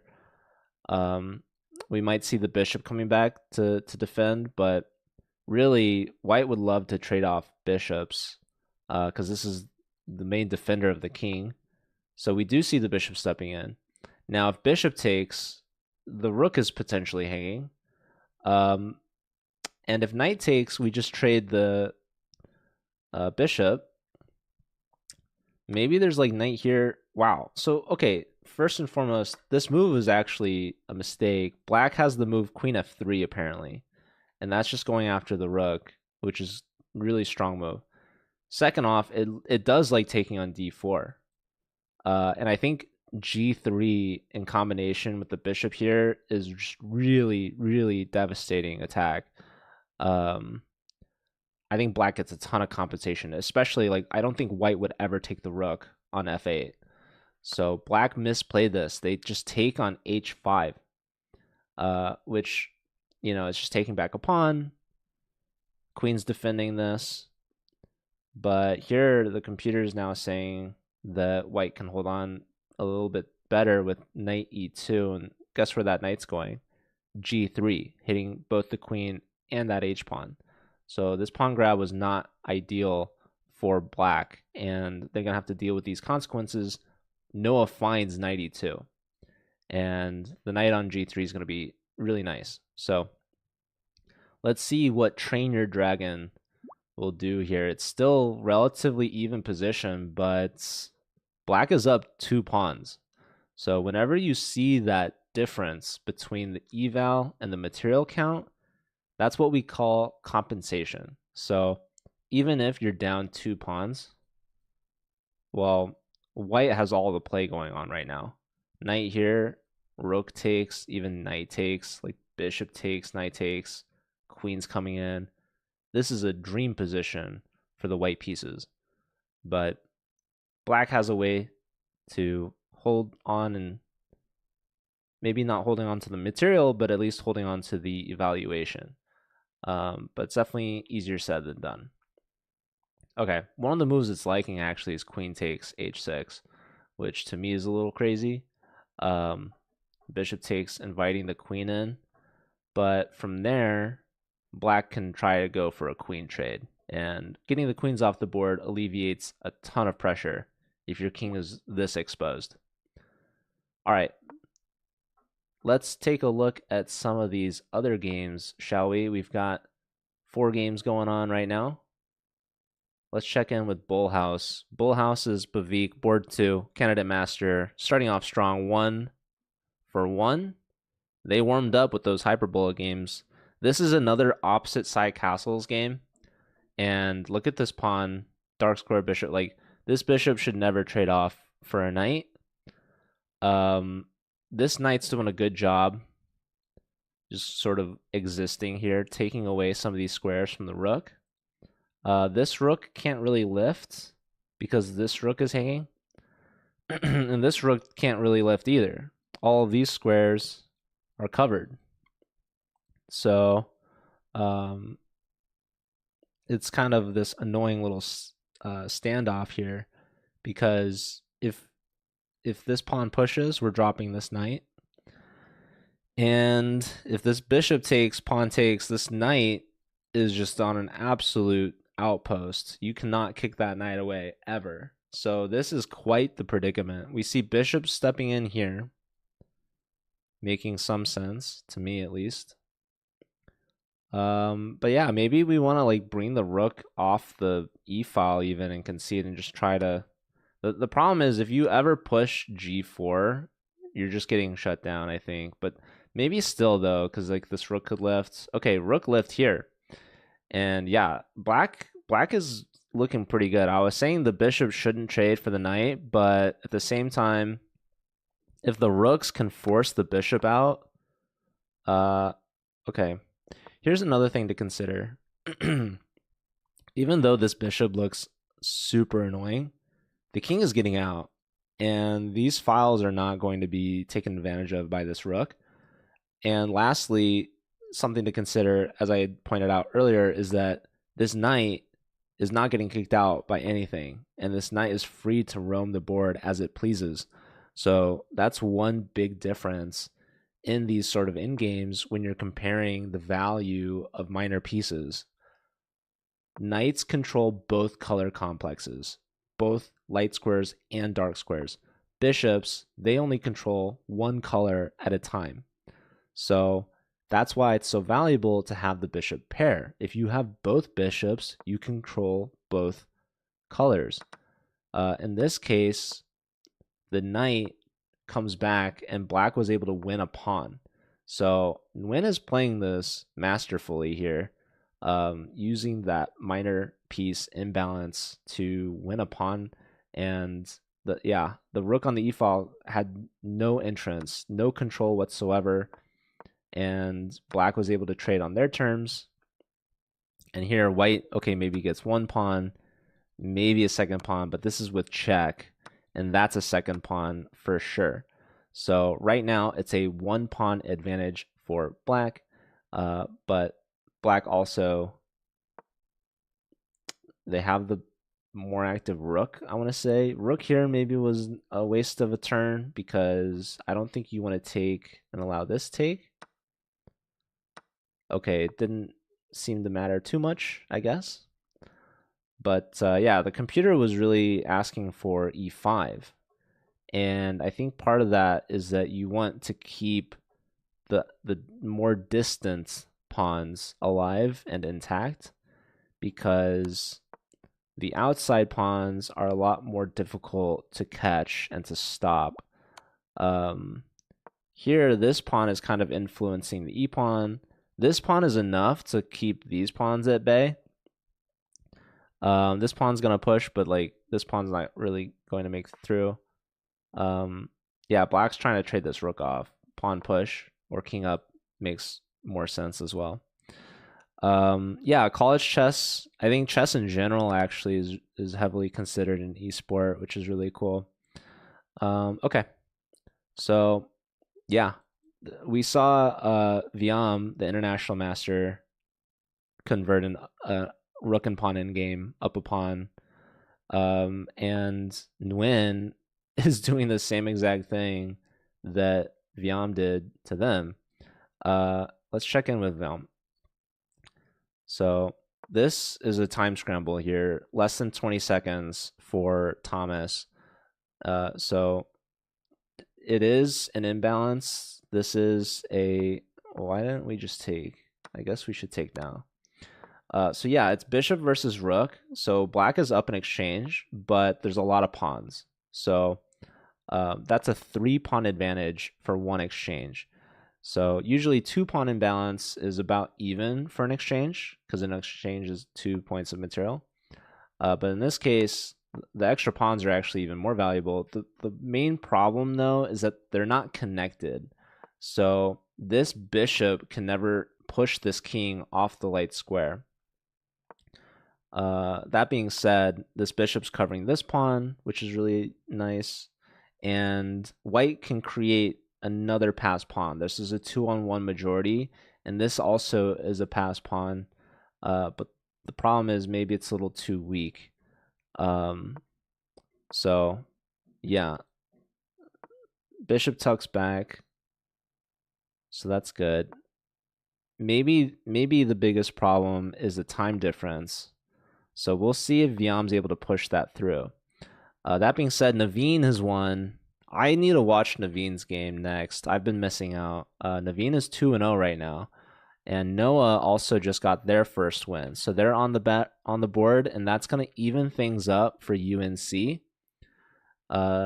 And let's see. This game looks like UNC might take the lead, but Vik is getting outplayed with that extra pawn there. So if the king goes here, for example, attacking the rook, black will obviously save the rook. No, black will push that d pawn. Who cares about the rook? Because you're making a new queen. And this is borderline resignable here. But Nguyen will win. So that's great news for UNC. Not so good news for UCLA.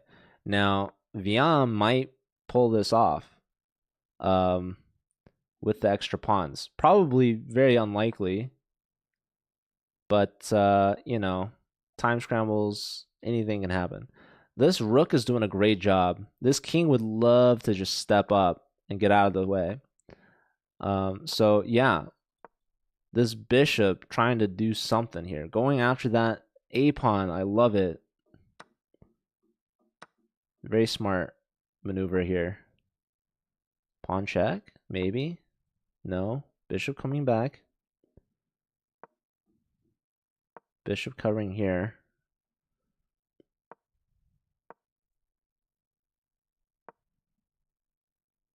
I think this pawn needs to push, no? Problem is maybe king here is annoying.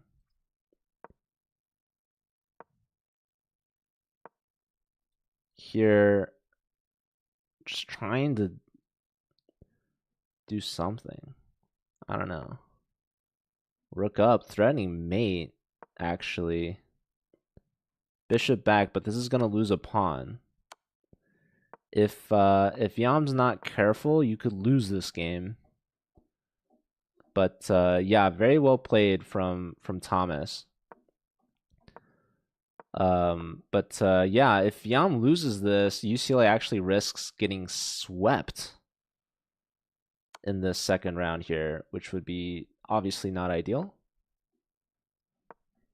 So UCLA went into this round leading 3-1. And look at this. I mean, black is really pushing back white. White is down to their second to last rank. But white's saying, hey, don't forget about my pawn.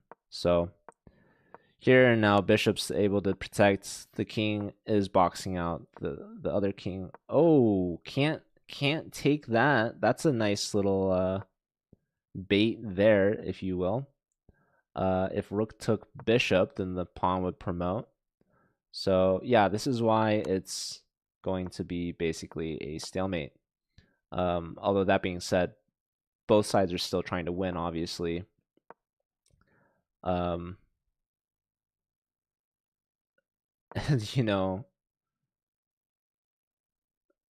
black's doing a good job, trying their best. Don't let the yeah. This king, they're being annoying to each other. They're trying for sure. Rook down threatens mate. King can step up. Ooh, check. Okay. Oh, bishop comes here now. Can't move the king. So what does that mean? You have to move the bishop or the pawn? Oh man, this is kind of ugly. So the 2-pawn advantage is completely gone, vanished. And now it's just straight up rook versus bishop. And I've seen this converted by grandmasters.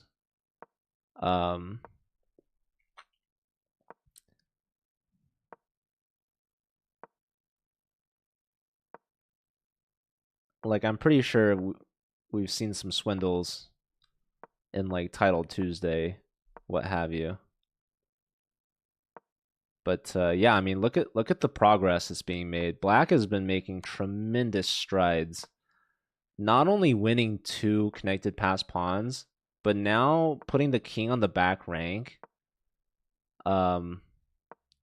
I guess, is there just like you put the king in the corner and then just put the bishop? I feel like there's so many ways to lose this.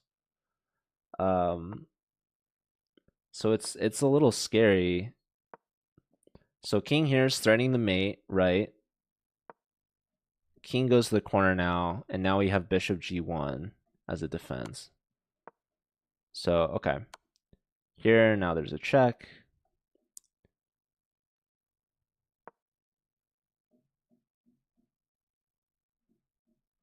Yeah, it's just a draw. But still, I mean, there's good reason to attempt. Yeah, and king going back also, like, it feels probably more natural to go to the middle of the board. But this, I think, will help with the chances of, like, repetition.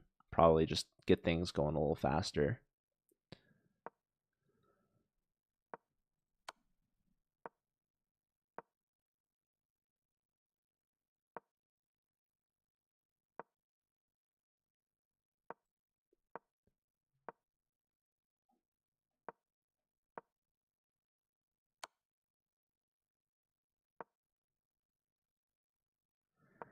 Did f4 and rook sack on e6 work earlier? I'm not sure. Maybe. But okay, I missed. Okay, this is ridiculous. I must have jinxed Nguyen. I said Nguyen will win, but they messed it up. So check, check. Rook block, rook behind the pawn. Pawn push is a blunder. So here, they needed to play rook d4, and then from all of these checks, they needed to, like, put the king somewhere else, basically. They needed to play, like, king... I don't know. They needed to run the king away. They blocked with the rook, and then they were worried about repetition, I guess. So, and also, major shout out to Bullhouse for playing king to e3 here. Because if you play king e2, you're losing to this check. So king e3 was the only drawing move, and yeah, able to get back that pawn imbalance, and yeah, they drew. So huge result, and in this game they finally hit the 50 move rule, so that was a draw as well. So UCLA, from potentially losing that round majorly, like being down, they actually hold on to keeping it even there. So Bullhouse and Nguyen drew.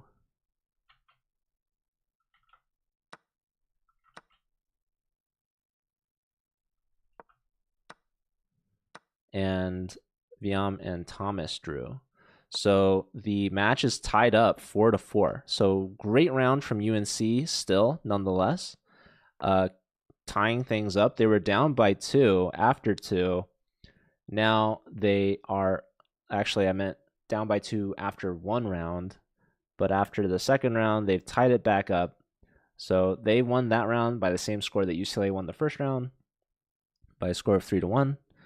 So that neutralizes a 2-point lead for UCLA. It's all tied up here, dead even at halftime. So round 3 now has begun. Those players were itching to play. They were watching that 50 move rule draw get played out. And now we're back to the races here. And here we've got Viam versus Naveen. So Naveen has been flawless so far, 2 for 2, taking down the bottom 2 boards from UCLA, and now they're up against their toughest opponent for today, the board 1 international master Viam from UCLA. And Viam's got the white pieces. So Viam had a draw in that previous round, a hard-fought one, down in exchange. But they had 3 pawns, so their opponent did a really good job getting those pawns back in that endgame and making sure that none of them were able to coordinate and push through for a passed pawn and to promote. Meanwhile, we've got the board 1 versus 2 matchup here between Noah and Bavik. So Bavik won that first round, but got a draw in that second round against Nguyen. Low Bandit, thanks for the follow. Hello and welcome in. We're watching some college chess. This is UCLA versus UNC Chapel Hill. The Tar Heels, I believe they're called. The rivals of Duke, I guess. Anyways, the rivals of UCLA, they didn't even register. How disappointing. But maybe not a surprise. They're playing over the board, so that's cool for them, I guess. I don't know. Anyways, UCLA and USC, they actually scheduled a bug house tournament that they're playing in against each other, so that's pretty cool. But yeah, this position, knight to c4, this is attacking that b pawn and the e pawn. And if we try to save that b pawn by pushing it, well, we're going to lose the e pawn still. But also, we're really weakening the c file. So our knight would no longer be defended. If the knight moves, the c pawn drops. But even if we try to defend the b pawn, that's just super passive, and they could take anyways because the knight drops anyways, and the c pawn's still hanging anyways. So here the best move is we want to just take on d5, and that's exactly what Bavik finds here. Just finding the active approach. We can take here with the bishop or with the rook, but the important thing is that we take back, obviously.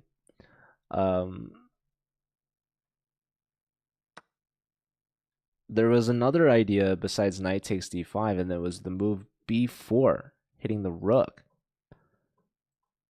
But yeah, black still has a very strong control over the c file. Bishop takes back, and now knight takes on b2, hitting the rook. Here, this is kind of interesting. Taking on b7 with attack on the rook back.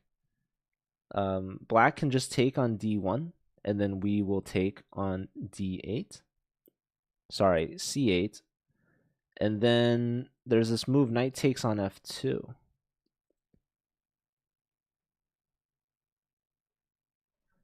And this rook is forking our stuff. So that's exactly what Noah goes for. This is not looking great for Bavik. Both players are 2,800, but Noah is for choice here with the advantage.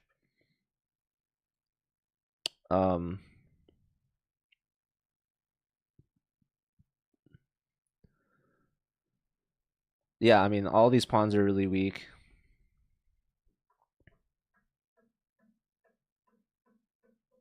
You know what's also crazy is the computer's saying just play c4, give up the bishop, but we're gonna play king g2, and your rook's gonna be trapped anyways. Or sorry, not the rook, the knight. But still, it still likes black. And Bavik is low on time. I feel like the most natural move is probably something like bishop a6. But we're probably annoyed. Rook takes is just lining a lot of things up. So yeah, not an easy position to play at all. Okay, bishop here instead. Rook takes, attacking a2, lining up discoveries. Bishop here. Now there's knight g4 takes on e5. It's also just, I mean, that's a 2-pawn advantage here. So yeah, the bishop takes b7 move was not good allowing knight takes on d1.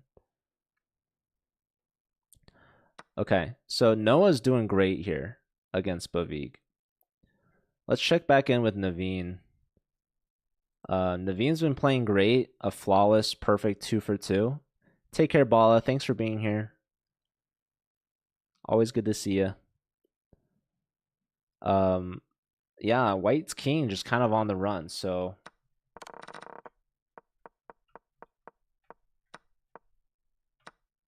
this looks like a nice sequence for White, right? We take b5, we take but then we lose our knight, so Black gives up the bishop pair to damage the king's pawn structure, and that queen just dives in, check, check, and picks up that h-pawn. Queen takes here, and now queen d3 has to be played, defending the bishop. Rook couldn't take the bishop because the rook was hanging, so the rook comes over, hitting the queen. Queen now defends. This is still relatively even. It's just this king is so weak. This pawn is the advantage in material, but it's also weak. It's isolated. The rook is hitting it. This bishop is pinned. So, yeah, white needs to find something, but it's not super clear. Queen's re-centralizing, hitting the pawn. Rook lifts to defend. This is a very logical choice here. Black technically has a connected pass pawn over here.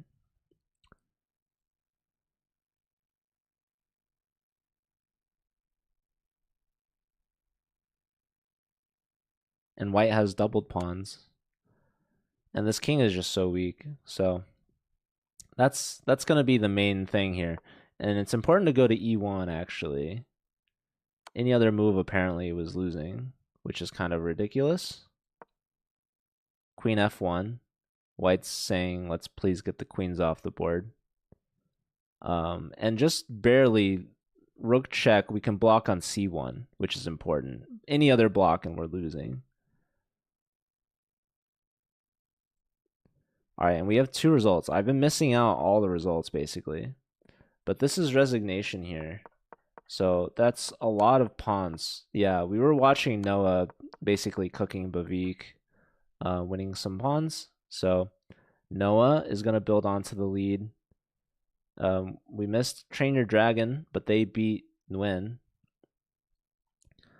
And Up in Lights beat Don't Mess With Me too. Very nice move here. Wow. Queen must have taken that. Yeah, queen takes, and there's back rank mate issues. Just up a knight as well at that point. So let me go ahead and put some scores on the board. It was tied 4-4. But Noah gets a win, improving to 2 out of 3. We have Up in Lights, that's Thomas, getting their first win of the match. So that's 2 points for UNC. And UCLA gets 1 back with Train Your Dragon, that is Rashab, getting their first point on the board. So UNC is up by 1. And right here, this is a close game. Both players less than 45 seconds on their clock. Naveen has been perfectly flawless so far. 2 for 2 out of 2, looking to improve to 3 out of 2.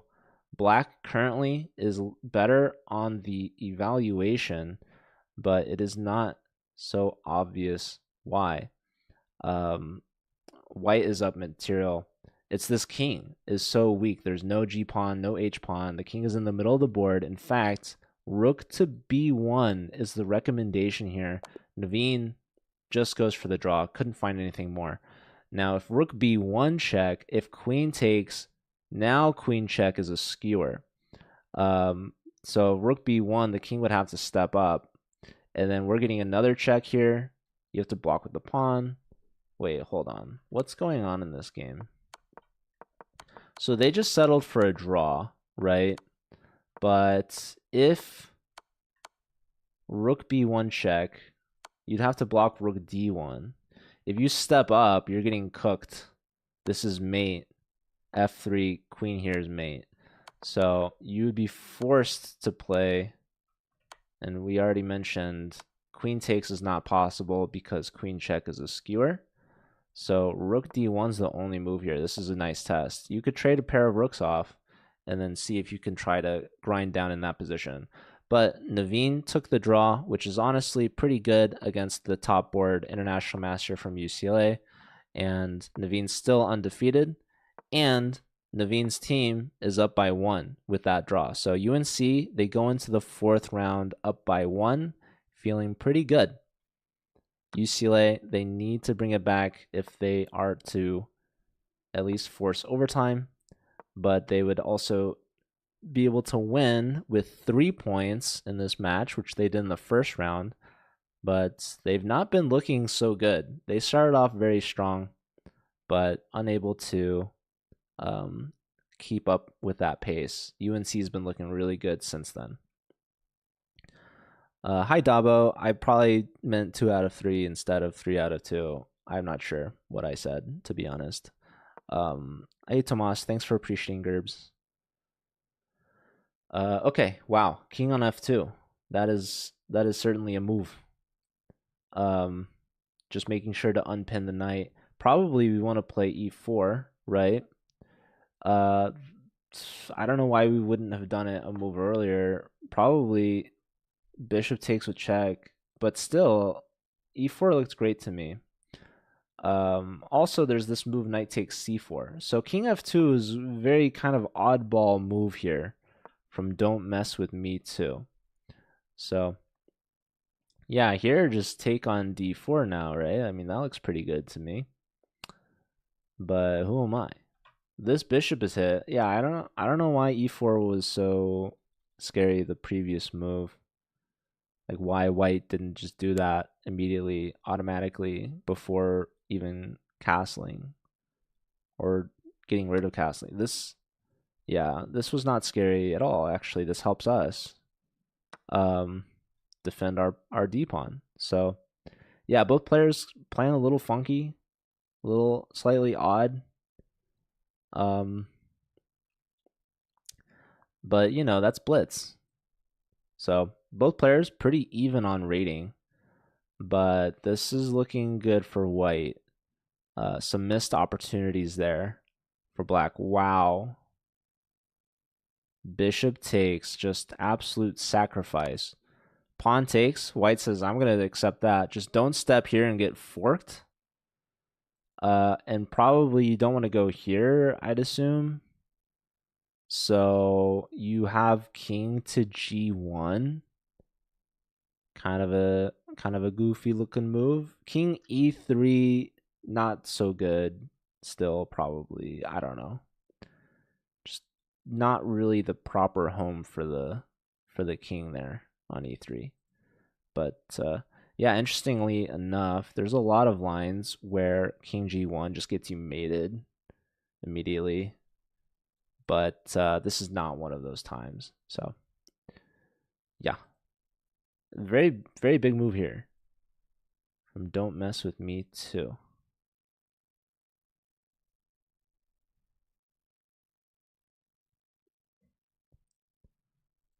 So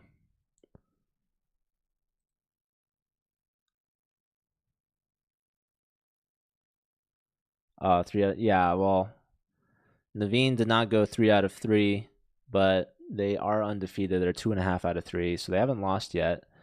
I'm waiting for, this is Sashwath. Sashwath's really looking into this one here. There are a handful of options. You can immediately rule out e2. So you have, yeah, king g1 was found and played. Now let's take a look at Naveen's game. Knight takes here makes sense to me. Knight takes c3.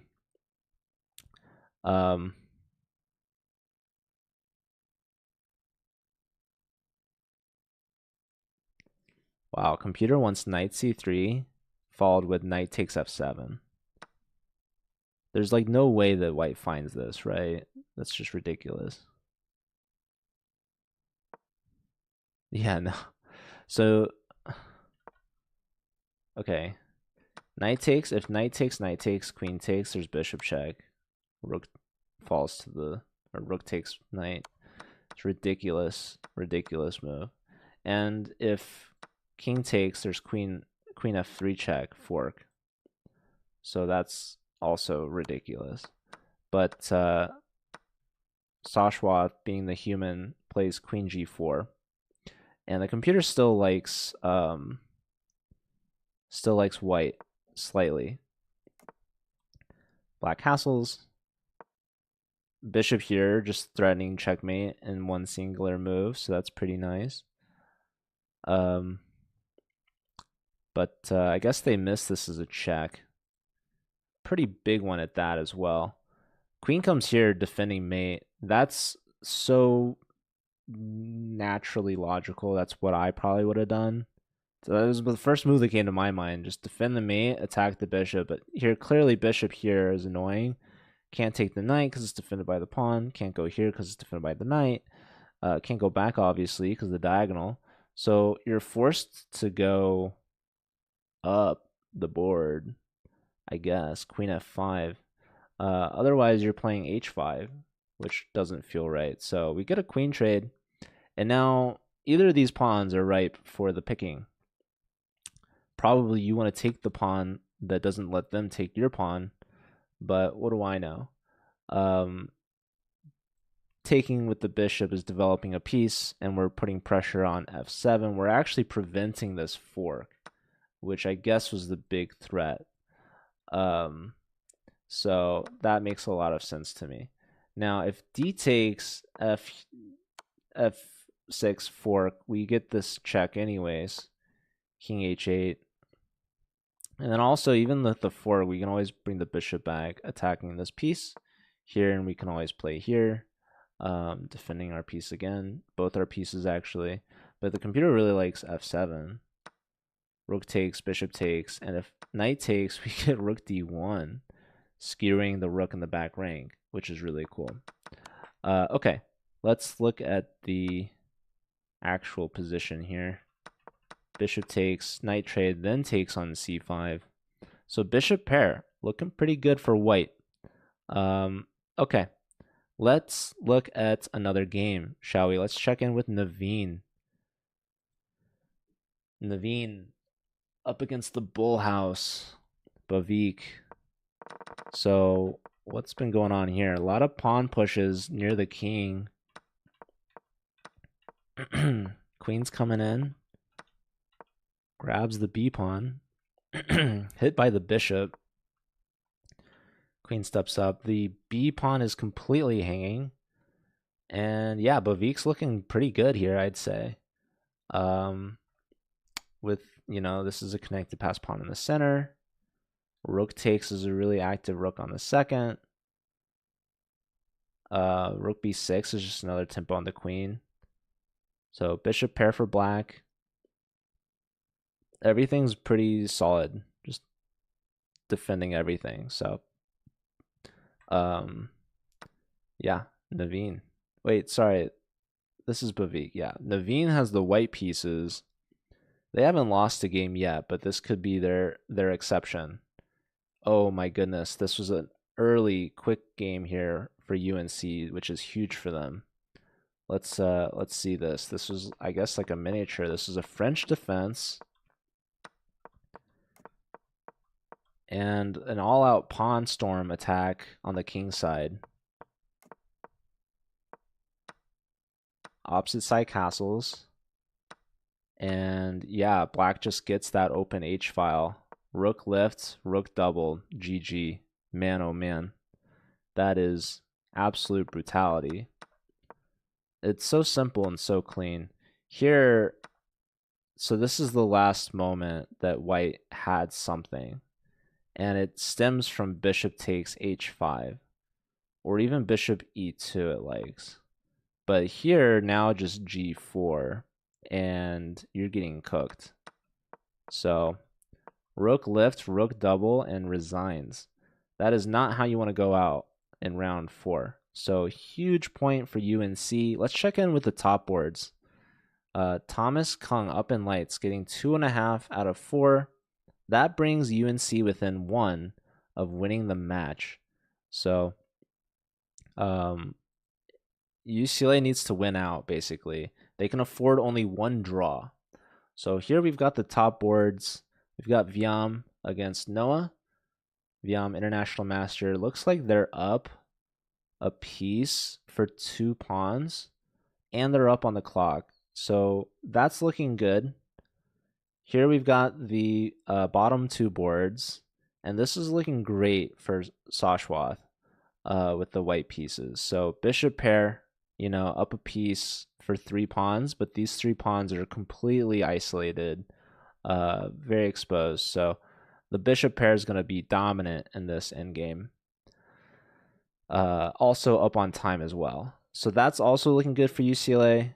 And in this last board, this is also looking good for UCLA. So UCLA, they're down by 2, and they've got their backs against the wall, but they very well could win out here.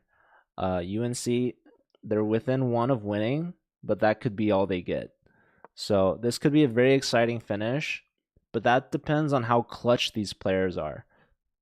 If the UCLA players can clutch, they can close it out and win the match. But if they choke, then UNC wins on any mistake. And any of these players that are looking for even just a draw for UNC would force overtime. And in the time scrambles, anything can happen.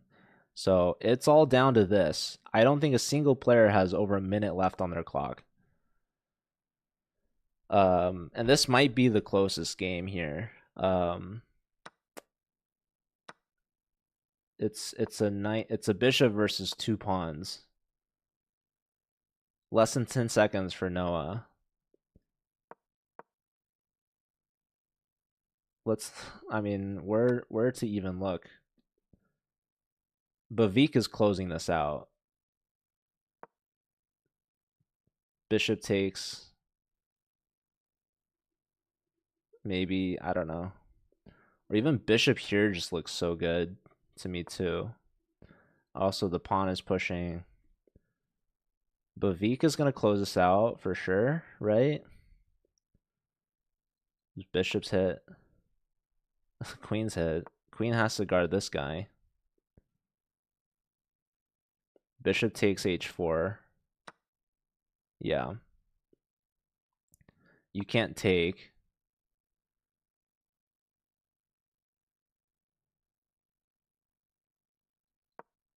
Pawn's pushing, defended by the rook. Okay, Viam beat Noah. So that brings it back within 1.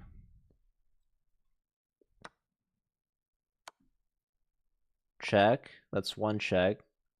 Knight's hitting both of these pieces. Queen could just come back here, right? Queen steps up instead. Threatening rook f1. 1 second left. Queen down. Pinning the queen. Knight takes. Rook pinning the queen now, and that's going to be game over. And on this game, oh my god, this was the one game we needed to watch. There was a huge blunder somewhere. Oh my word. So Naveen loses to Bavik, but lo and behold, this was the game. But on board 4s, Nguyen versus Sashwath. I thought Sashwath was just crushing with the bishop pair. But then something went wrong, ladies and gentlemen. Something terrible went wrong. Check, check, king here. Blunders a piece. So knight f2. So what you need is to come back up. Get checked. And you need to go... Wait, king e4, knight f2. I'm still reviewing this game, guys. Something went so horribly wrong. Rook takes pawn. Knight d3 check, obviously. King e4. Knight f2 check. King has to go to d5.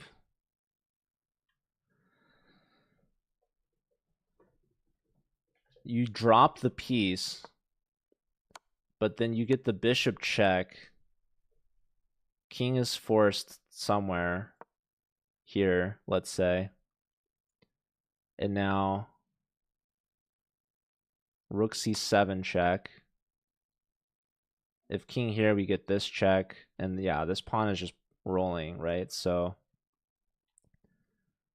man, that's crazy. So he blunders a piece here, basically. Like, when you take this pawn, this check just blunders a piece, but this pawn's also very valuable. This pawn's very, very strong and promoting. So it's okay to drop a piece, but you have to find the right way to do it. He went here, which just blunders the piece. He gets this check, but now he's losing a second piece. And that's a 2-point swing here. He pushes the pawn, but it's getting stopped. And he just threw. Oh my word. He blundered 2 pieces. And that's the game. So Nguyen clutches it with his first win of the match. UNC wins by the skin of their teeth, as they say. 8.5 to 7.5. All down to the wire there. Those last 3 games. It looks like it was good for UCLA, but yeah, they just they couldn't get a win on those bottom 2 boards. It was Thomas and Nathan coming up big there in that last round, round 4. UNC wins. All right, ladies and gentlemen, that is week 3 of the CCL. Thanks everyone for being here. I had a lot of fun. I hope you guys did too. Nail biter match from UCLA. Unfortunately, not able to clutch it out, but it was the UNC Tar Heels from Chapel Hill showing up big in the moments where it mattered. They're board 4, clutching it up for their team and winning that match 8.5 to 7.5. So thanks everyone for being here. I will find another channel for you all to raid off to. So hope you all have a great rest of your weekend.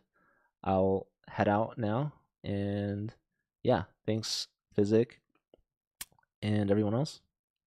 I'll see y'all later. Take care of yourselves. Have a good one. Stick around for the raid. And I'll see y'all later.